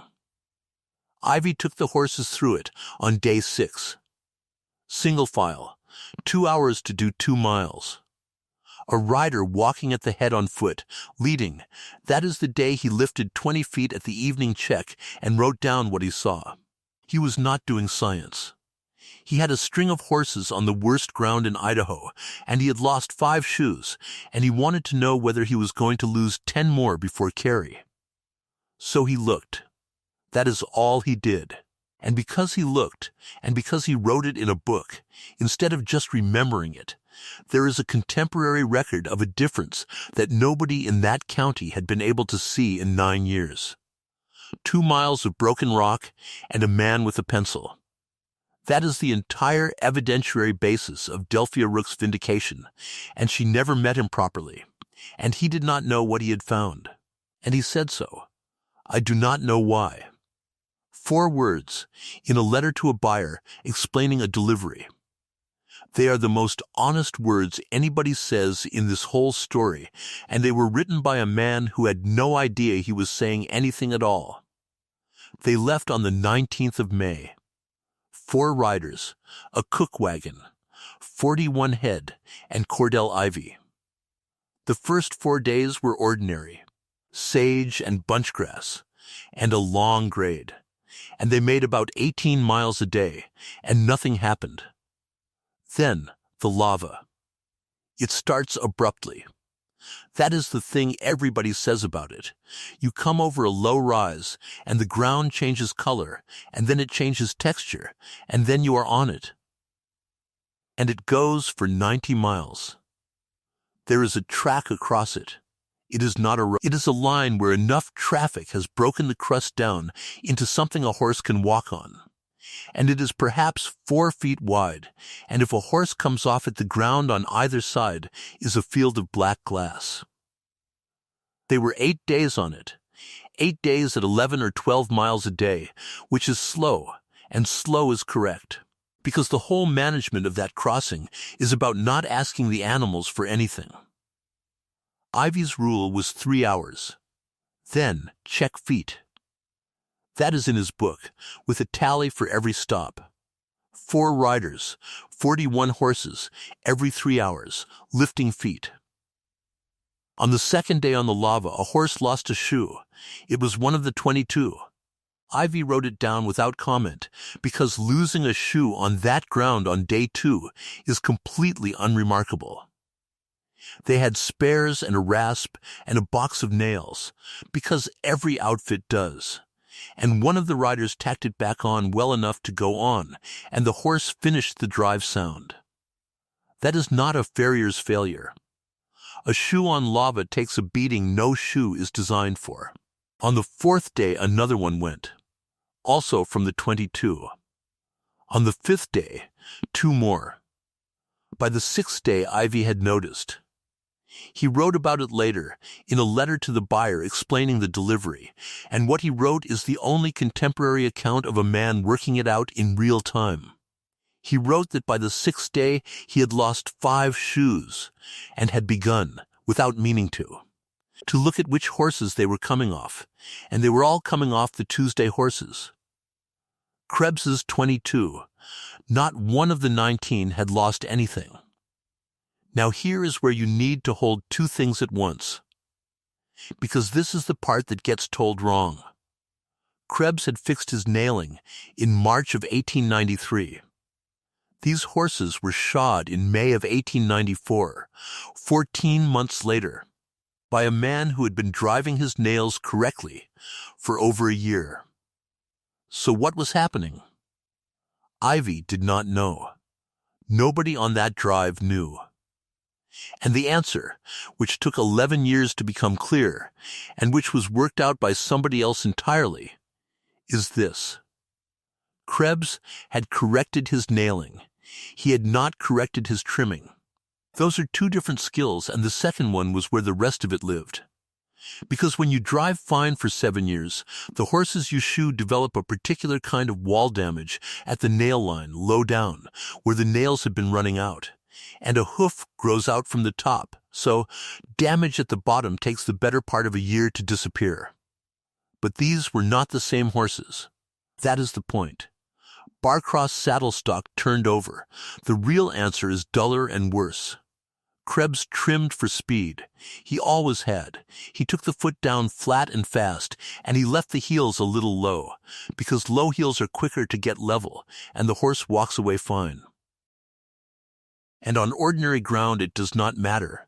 On lava it matters. A low heel puts the shoe's brake over forward, and the whole foot works harder at the toe, and the nails at the toe take load they were not meant to take, every stride, on a surface with edges. She trimmed slow. She left more heel. The book had told her why, on page 111, with a diagram. Neither of them had ever discussed it with the other, and neither had any idea it was a difference. So the drive did not test the thing anybody thought it tested. Everybody in Lemhi County believed the question was, does Delphia Rook shoe badly? The drive answered a different question, which was, whose foot preparation holds up on basalt? And it answered it decisively, and for reasons no one on that lava field could have named. They came off the lava on the 29th of May. Ivy had lost 9 shoes, all 9 off the 22. 2 horses had gone footsore, and one of those was left at a ranch at Cary. The 19 had lost nothing at all, not 1 shoe in 8 days on that ground. They made mountain home on the 4th of June. 40 head delivered sound, 1 left behind, against a budget of 4 lost. The buyer paid on 40, which was about $440 more than the Barcross had planned for. And Cordell Ivy rode home with the best delivery of his working life, and a piece of information he did not fully understand. What he understood was simple and wrong, and it changed everything. He thought her shoes stayed on. The 8 days on the lava are worth walking through, because the drive is the only place in this story where anything is actually tested. Day 1 on the rock was the 21st of May. They came onto it about 10 in the morning, and Ivy put the horses in a long single string, which is how you cross it. Loose herd on that ground, and you lose animals off the track. 4 riders. 1 at the head, 2 along the sides, 1 behind. 11 miles. Camp on a patch of sand at a place called the Sinks. Feet checked 3 times that day. Nothing. Day 2. The shoe. A sorrel out of the Tuesday 22, off 4, gone at the second check. They found it about a mile back. That is normal practice. You go back and look.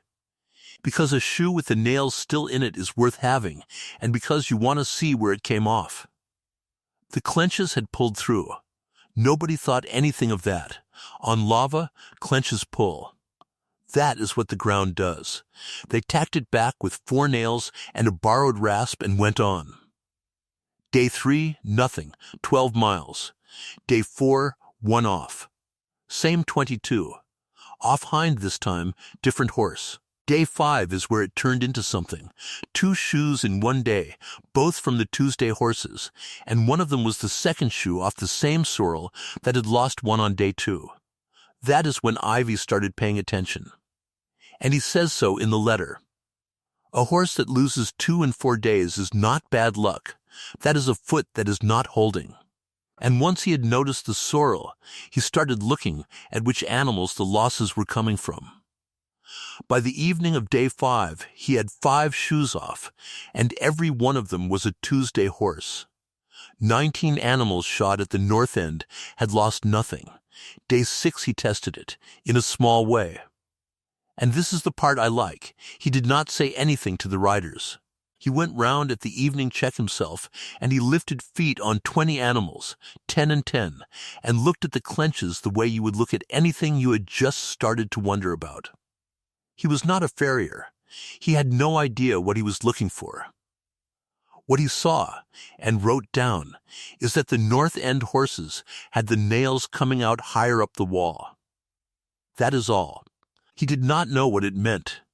He wrote it in a book, because it was a difference, and he had noticed it. He was wrong about what it signified, in the sense that the nailing was not what was saving those feet by 1894. But he was looking, which is more than 5 years of Lemhi County had managed. Day 7, 2 more off, both Tuesday. Day 8, 2 more. And one of those horses was footsore enough that Ivy took the shoes off entirely and led it, and it is the one they left it carry. They came off the rock on the 29th. Final tally on the lava, 9 shoes lost, all 9 off the 22, 1 horse left behind. The 19 crossed 90 miles of basalt and did not lose a single nail. Now, what that is actually worth as evidence, because I have been hard on Lemhi County for reasoning badly, and I am not going to do the same thing. It is a sample of 41. The split was not random in any design sense, but it was arbitrary, which is nearly as good. Which pen a horse was standing in on which morning has nothing to do with its feet. The conditions were identical. Same ground, same days, same riders, same feed, same handling. That is a better controlled comparison than almost anything else in this story, and it is the only reason the result meant anything at all. But 9 losses against naught on 19 and 22 animals is a striking result and not a certain one. Run that drive again, and you might get 5 and 2. And it tested trimming, which nobody was asking about, while everybody believed it had tested nailing, which was the question. So the county got the right answer to a question nobody had asked, and used it to settle a different question, and was more confident about the settlement than the evidence could support. Which is precisely what they had done to her for 5 years, with the same machinery, in the opposite direction. Cordell Ivy, to be fair to him, never claimed more than he had. The letter to the buyer says, "I split the shoeing, and the north end held better on the rock. I do not know why." 4 words at the end there. I do not know why. He is the only person in this entire story who says them out loud. And he was a foreman with a delivery to explain. And he had no stake in the question at all. He told it in the store on the 11th of June, and he told it badly. That is not a criticism of Cordell Ivy. He told it the way any man would tell it, which is as a story with a number in it. And the number did the work. 9 shoes off 22, nothing off 19. 8 days on the lava. He said it twice that week, and by the end of the month it had been round the county about 400 times, and it had shed everything except the 2 numbers. And the county drew the conclusion it had been sitting on for 5 years, only in reverse. Krebs' shoes come off. That is what happened. That is the whole outcome.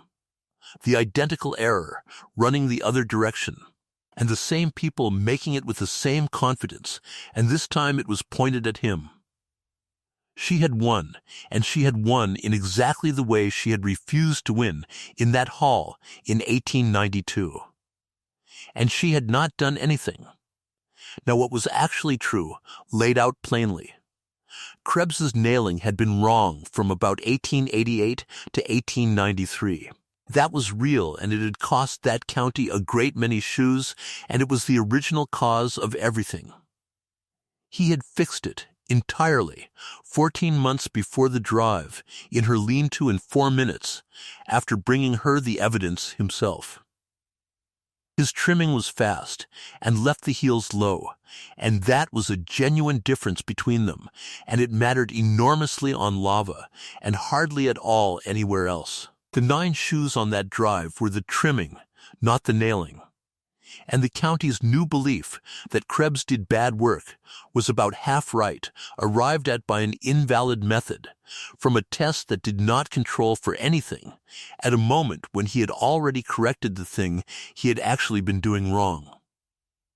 There is no version of this where anybody comes out of it understanding what happened. Her trade came back in about 7 months. 261 horses in 1893, 410 in 1895. By 1897 she was turning work away and had taken a boy on. Alva Pettit came back in the September and did not mention having been away. Hollis Fentress came back in the following March and did not mention what he had said in the yard. Nobody apologized. She never expected it, and she said so. What she got instead was worse, and it is the thing she wrote about. She became, in that county, the woman whose shoes stay on. Which is a compliment made of exactly the same material as the insult.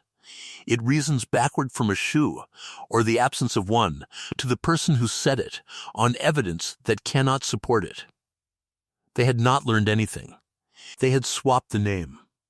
She wrote about that in 1911, in the only piece of connected writing she ever produced about her working life, which is 9 pages in the back of the Practical Farrier. In the blank leaves. She wrote, "They are as sure of me now as they were sure of me then." And it is the same sureness, and I have not said a word either time. And then, underneath, in a different ink and probably a different year, I have decided this is what being trusted is, and I do not think it can be helped. Krebs went in 1896. Not ruined. That has to be said, because the tidy version of this has him destroyed, and he was not. His trade fell off through 1894 and 1895, and he took work in salmon 2 days a week to make it up. And in the spring of 1896 he sold the forge and went to a nephew's place in Oregon and shod there in a smaller way until he was 65. He and Delphia Rook did not fall out, and they did not become friends. She bought 2 of his tools at the sale, a pritchel and a turning hammer. She used the hammer for the rest of her life, and it is with the book in the county rooms. There is no record of them speaking after March of 1893, except once. At the sale in April of 1896, he came over while she was looking at the tools, and he said one thing and she wrote it down 11 years later, because it was the only thing she had ever heard him say about any of it. He said, "You could have said it in the hall." And she said, "I know." And he said, "I would rather you had." That is the last exchange anybody recorded between them, and it has been read about 4 different ways, and I am not going to tell you which one is right, because I do not know. The reading I lean toward is the least comfortable one. He had lost his trade to a rumor built out of a bad inference, in public, over 2 years, without ever being told what he was accused of or getting the chance to answer it. She had been offered the chance to do it in a hall, in front of him, with a diagram, where he could have asked questions and looked at the evidence and been shown the plate in the book. That would have been faster and more brutal, and it would have been fair. What she chose instead was to say nothing, and what happened instead was the county doing it slowly, wrongly, and behind his back. She spared him the sentence. She did not spare him the outcome. And she had no way to know that when she sat down in that hall, and neither did anybody else. And it is the one part of this she never once wrote a defense of. Here is a thing worth sitting with. Nobody in this story ever lies. Not once. Not one person. Go through them. Hollis Fentress says her shoes come off. True, they did.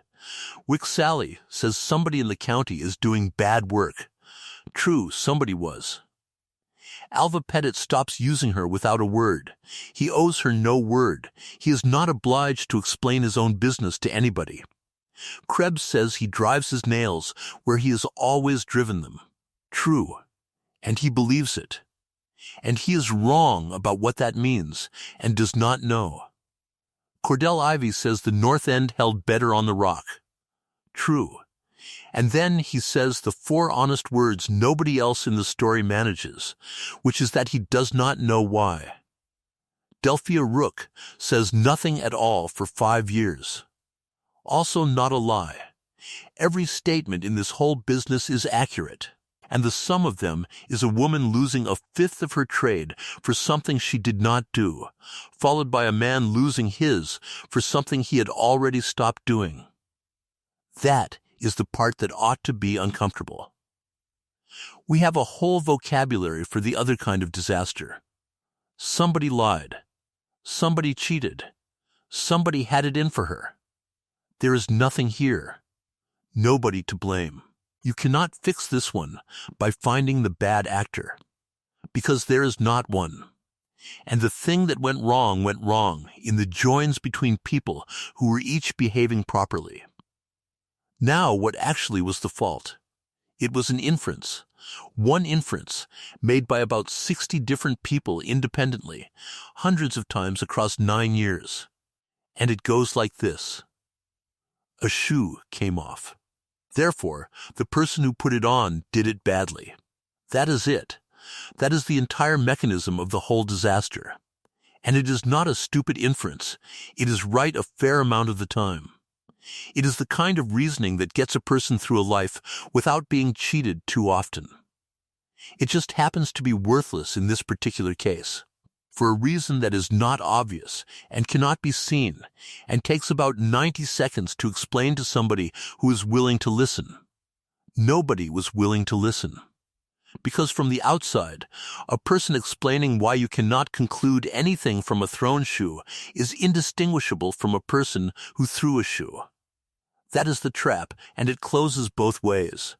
The evidence that would clear you is the same evidence that condemns you. And the argument that would save you is the argument a guilty person would make. She saw that in about 1890, and it is why she stopped talking. There is one more turn on it, and it is the coldest thing in this story. She was rescued by the same inference. 9 shoes off 22. Nothing off 19. Therefore, the man who set the 22 does bad work. Identical reasoning. Identical error. Same county. Same people. Same 4 seconds of thought. It happened to land on the right answer that time, and it was no better as reasoning. And she took the rescue. She took it, and she said thank you, and she never corrected it once in 25 years. And she knew exactly what she was taking. That is not a criticism. What was she supposed to do? But it is why the last line in the 9 pages says what it says. And it is why this is not a story about a woman who was proved right. It is a story about a woman who watched the same broken instrument point at her and then away from her, and who understood, alone in a lean-to in Idaho, that being on the right side of a bad method is not the same as being understood. What happened to Ansel Krebs is the part of this I keep coming back to. He went to Oregon in 1896, and he shod there until 1910. A nephew's place near Baker, smaller country, fewer horses. And he was one of 2 men doing it in a district where he had no history at all. By every account, he did well enough. There is a note in a Baker County paper in 1903 about a horse fair, and it lists him among the judges of the draft classes, which is a small honor and a real one. And it means the district thought something of him. He died in 1917 at 76. Now here is what nobody in Lemhi County ever knew.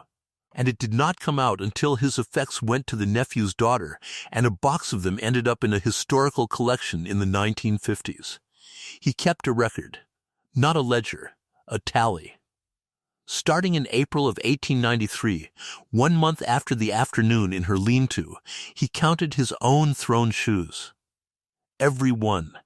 Date, horse, owner, which foot, how long since setting. He did it for 23 years. The book runs to about 900 entries, and the striking thing about it is what is not in it, which is any commentary at all. No explanations, no excuses, just the count. He was checking himself.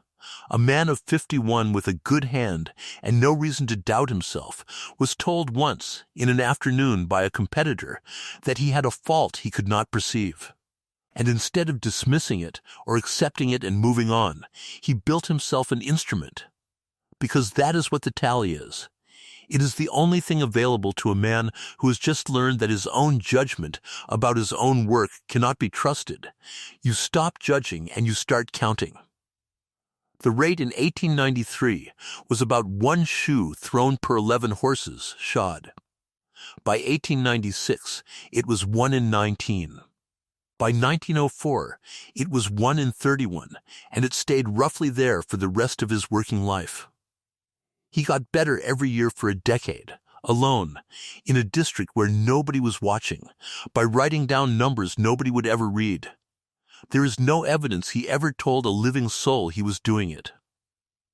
And there is one more thing in that box, and it is the reason I think this story is worth the time. The Practical Farrier. His own copy. Bought second-hand, and the flyleaf has a Boise bookseller's stamp and a date of 1893. He went and got the book. Sometime in the year after she showed him the plate, a 51-year-old man with 19 years in the trade, and a hand better than hers, went out and bought the thing she had learned from, and read it, and there are marks in it. Page 111 is turned down. That is the heel page. He read the heel page. There is no way to know whether he understood it, or acted on it, or connected it to anything. And the tally does not record what he changed or when.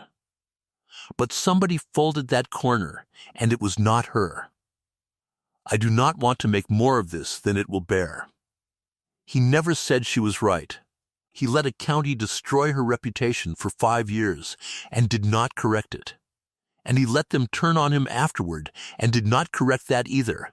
And a man who says nothing twice has made a choice both times. But he is not the villain, and there is no villain, and if there is a thing this story is about, it is that the whole disaster ran for 8 years without a single person in it behaving badly. Every one of them did the reasonable thing with what they had. The owners blamed the variable they could name. Krebs corrected the fault he could see, and stopped seeing the one he could not. She kept quiet to avoid destroying a man on evidence she knew was insufficient. Ivy split a job because he had 4 riders and 11 days.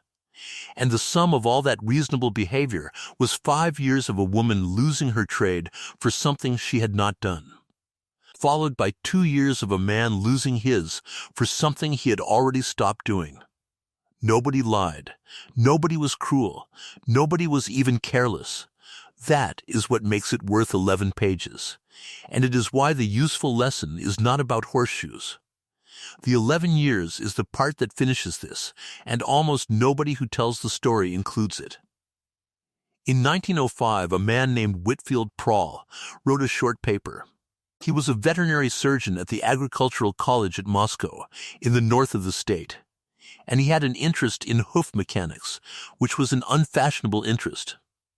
He had been collecting failures, thrown shoes, broken walls, footsore stock from all over Idaho for about 6 years, with notes on the ground each animal had been worked on. He was trying to find out why horses in some counties came up lame and in others did not. His paper is 11 pages, and it is dull, and it was read by perhaps 40 people. What it says is that hoof failure on volcanic ground correlates not with nailing, but with heel height, and that a foot trimmed low at the heel loads the toenails on hard, irregular surfaces at a rate that soft ground never produces. He had the mechanism, not the story. He had never heard of Lemhi County, and he had certainly never heard of Delphia Rook. He got there from 300 failures and a table. She read it in 1907. Somebody sent it to her. There is no record of who. And she wondered about it the rest of her life, and the most likely answer is a former apprentice. She was 52. She had been the woman whose shoes stay on for 13 years by then. And she had a good trade and 2 men working, and none of it had ever been explained to anybody, including herself. Because she did not know either. That is the thing to hold on to. She knew her shoes stayed on. She thought it was the nailing. Because the nailing was the fault she had found in Krebs, and she had been carrying that explanation for 17 years. It was not the nailing. He fixed the nailing in 1893, and the drive was in 1894. It was the heels. And she left them high because a book told her to, and she had never once understood that this was the thing that mattered. She wrote about reading that paper, and it is the best passage in the 9 pages. She wrote that she sat with it for 2 days, and then went out and looked at 11 feet. And then she wrote, "I have been right for 20 years for a reason I did not know, and I have been telling myself another reason the whole time. And the other reason was also true, and was not the one that saved those horses. Then, underneath, I would like to know how much of what I am sure of is like this. That is a woman of 52, in a lean-to in Idaho, arriving on her own at the thing that most people never arrive at. She did 3 things afterward, and they are the whole of her legacy. The first is that she wrote to Prowl. 4 letters between 1907 and 1911. He kept them, and they are in the college papers. She sent him observations, not theories, foot measurements, heel heights, ground types, and outcomes from her own book, going back to 1889. 211 horses. He used them. There is a table in his 1912 revision with a note under it crediting a correspondent in Lemhi County, unnamed at her request. The second is the apprentices. She took 4 between 1898 and 1916. 2 men and 2 women, which in that trade in that state at that time is an extraordinary fact that she never once remarked on. And she taught them out of the book. That is the detail, not out of her hands. She made every one of them read the 400 pages before she let them touch a foot, and she tested them on it. And one of them said later that she would not answer a question about how to do a thing until you had told her why you thought it was done that way. Which is exactly what she had been given, and exactly what Krebs had not. The third is the smallest, and it is the one that gets me. She never corrected the record. Not once. Not in 1894 when it turned. Not in 1907 when she understood it. Not in 1911 when she wrote the 9 pages. And not in 1919 when a man from a farm paper came to Junction specifically to write about her and she gave him an hour. That piece ran. It is 2 columns, and it is affectionate, and it is wrong in every particular that matters. It says she was better because she was more careful. It says the county came round because they saw sense. It does not mention Ansel Krebs at all. She read it, and, according to her apprentice, said only that it was very kind. She had by then a private account of her own working life that was more accurate than anything anybody wrote about her, sitting in the back of a book on a shelf. And she let 2 columns of pleasant nonsense stand instead. Cass Peltier asked her about that once, near the end, and she said the last thing in this story worth quoting, and it goes back to the hall in 1892, and closes it. She said, "I did not say the true thing when it would have cost a man his trade. I am not going to start saying it now that it costs nobody anything."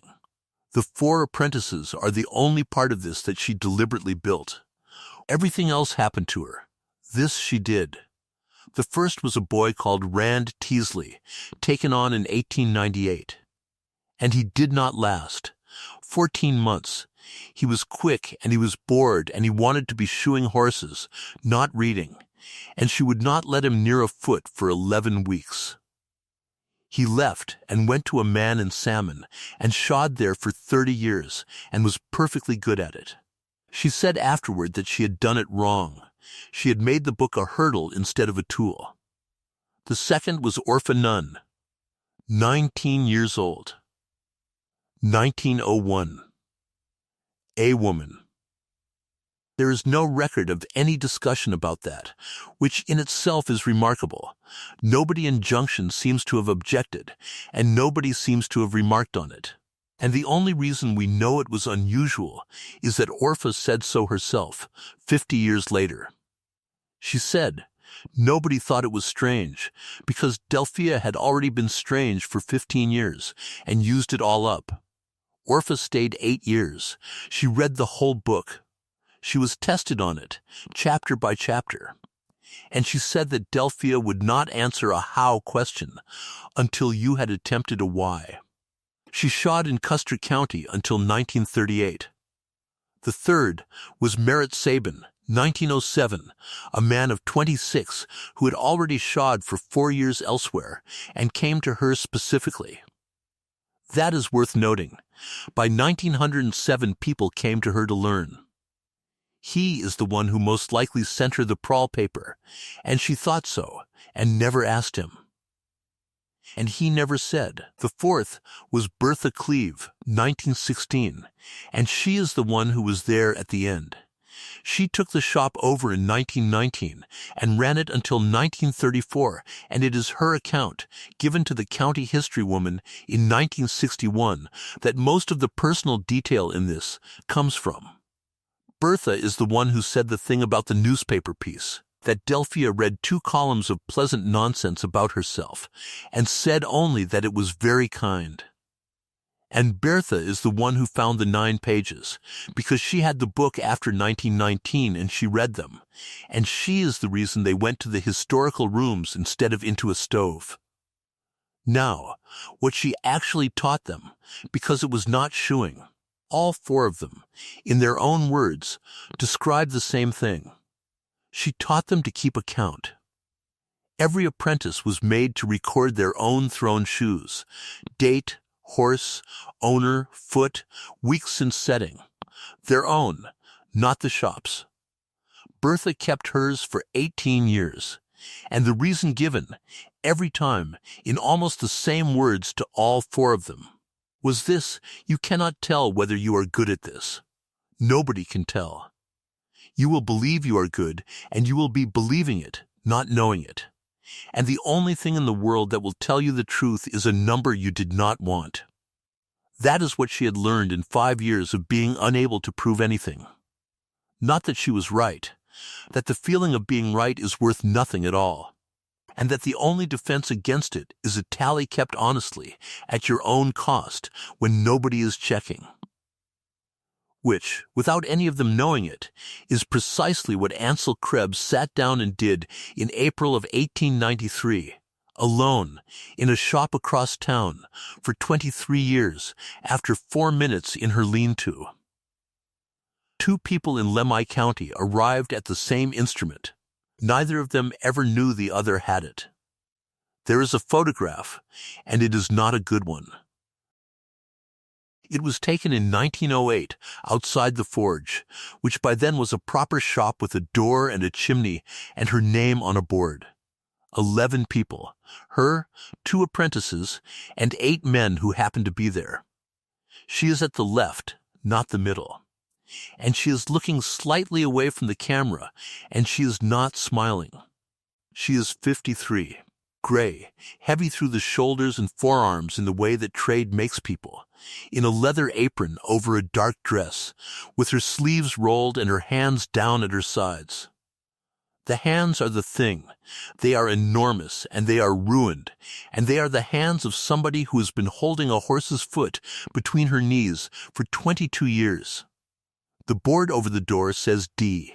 Rook, Farrier. It does not say anything else. No claims, no years established, no reference to anybody. She had that board made in 1897, and she was asked once why she had not put up something about the drive, which by then was the thing everybody in the county told about her. And she said she had thought about it and decided that a board that mentions a drive is a board that is arguing. She worked until 1919. 33 years, something over 11,000 horses by the count in the book, 4 apprentices, 2 of them women. She never married. It is not remarked on anywhere, and there is no reason to remark on it here. Cass Peltier died in 1916, and the letters stop, and after that there is very little. She died in the November of 1919, at 64, of pneumonia, 3 weeks after she stopped working. And there were about 90 people at the burial in a county of 400, which is a lot. The book went to the historical rooms in 1923 with the hammer and the pritchel she had bought from Krebs's sale. Nobody looked at the 9 pages in the back until 1961. A woman doing a county history found them and copied out about half. And that copy is why any of the quotations in this exist, and the original has since had 2 pages come loose and go missing. The missing pages are, of course, the 2 in the middle. Now the last thing, and then we are done. There is a line near the end of the 9 pages that does not connect to anything around it. It is not part of a paragraph. It sits on its own with a space above and below. She wrote it sometime after 1911 and probably much later. Because the ink is different and the hand is worse. It says, "A shoe on the ground is not an argument, and I could never get one person to see it." And they still cannot, and now they are wrong in my favor. That is where she left it. Not vindicated, not bitter, exactly, just accurate, which is what she was, about the one thing she had spent her life failing to explain. The county believed her shoes came off, on no evidence that could support it, for 5 years. Then it believed her shoes stayed on no evidence that could support it, for 25. The second belief happened to be true, and the first happened to be false, and neither of those facts had anything to do with why anybody held them. She was ruined by a bad inference, and then rescued by the same bad inference pointed the other way, and she was the only person in Lemhi County who ever noticed that those were the same event. And what she did with that knowledge for 25 years, with a good trade and a house she owned, and apprentices who would have listened to anything she said, was nothing at all. She let them be right for the wrong reason. Because the alternative was to stand up in a room and explain how inference works to people who had just decided, at last after 9 years, to think well of her. She had done the arithmetic on that in 1892, and she never reran it. There is one more object, and it is in the same case as the book. A shoe. Just one, mounted on a small board, with no label of any kind. And nobody knows which horse it came off or who said it. Bertha Cleve put it in the case in 1934 when she closed the shop. And she is the only person who could have said what it was. And she did not, and she was never asked before she died. It has 8 nail holes. The clenches are gone, the way they always are. And the wall marks on the underside are worn. You cannot tell anything from it. That is almost certainly the point, and I think Bertha knew exactly what she was doing when she put an unlabeled thrown shoe in a glass case next to a book about how to read one, and left no note. It is the only joke anybody in this story ever made.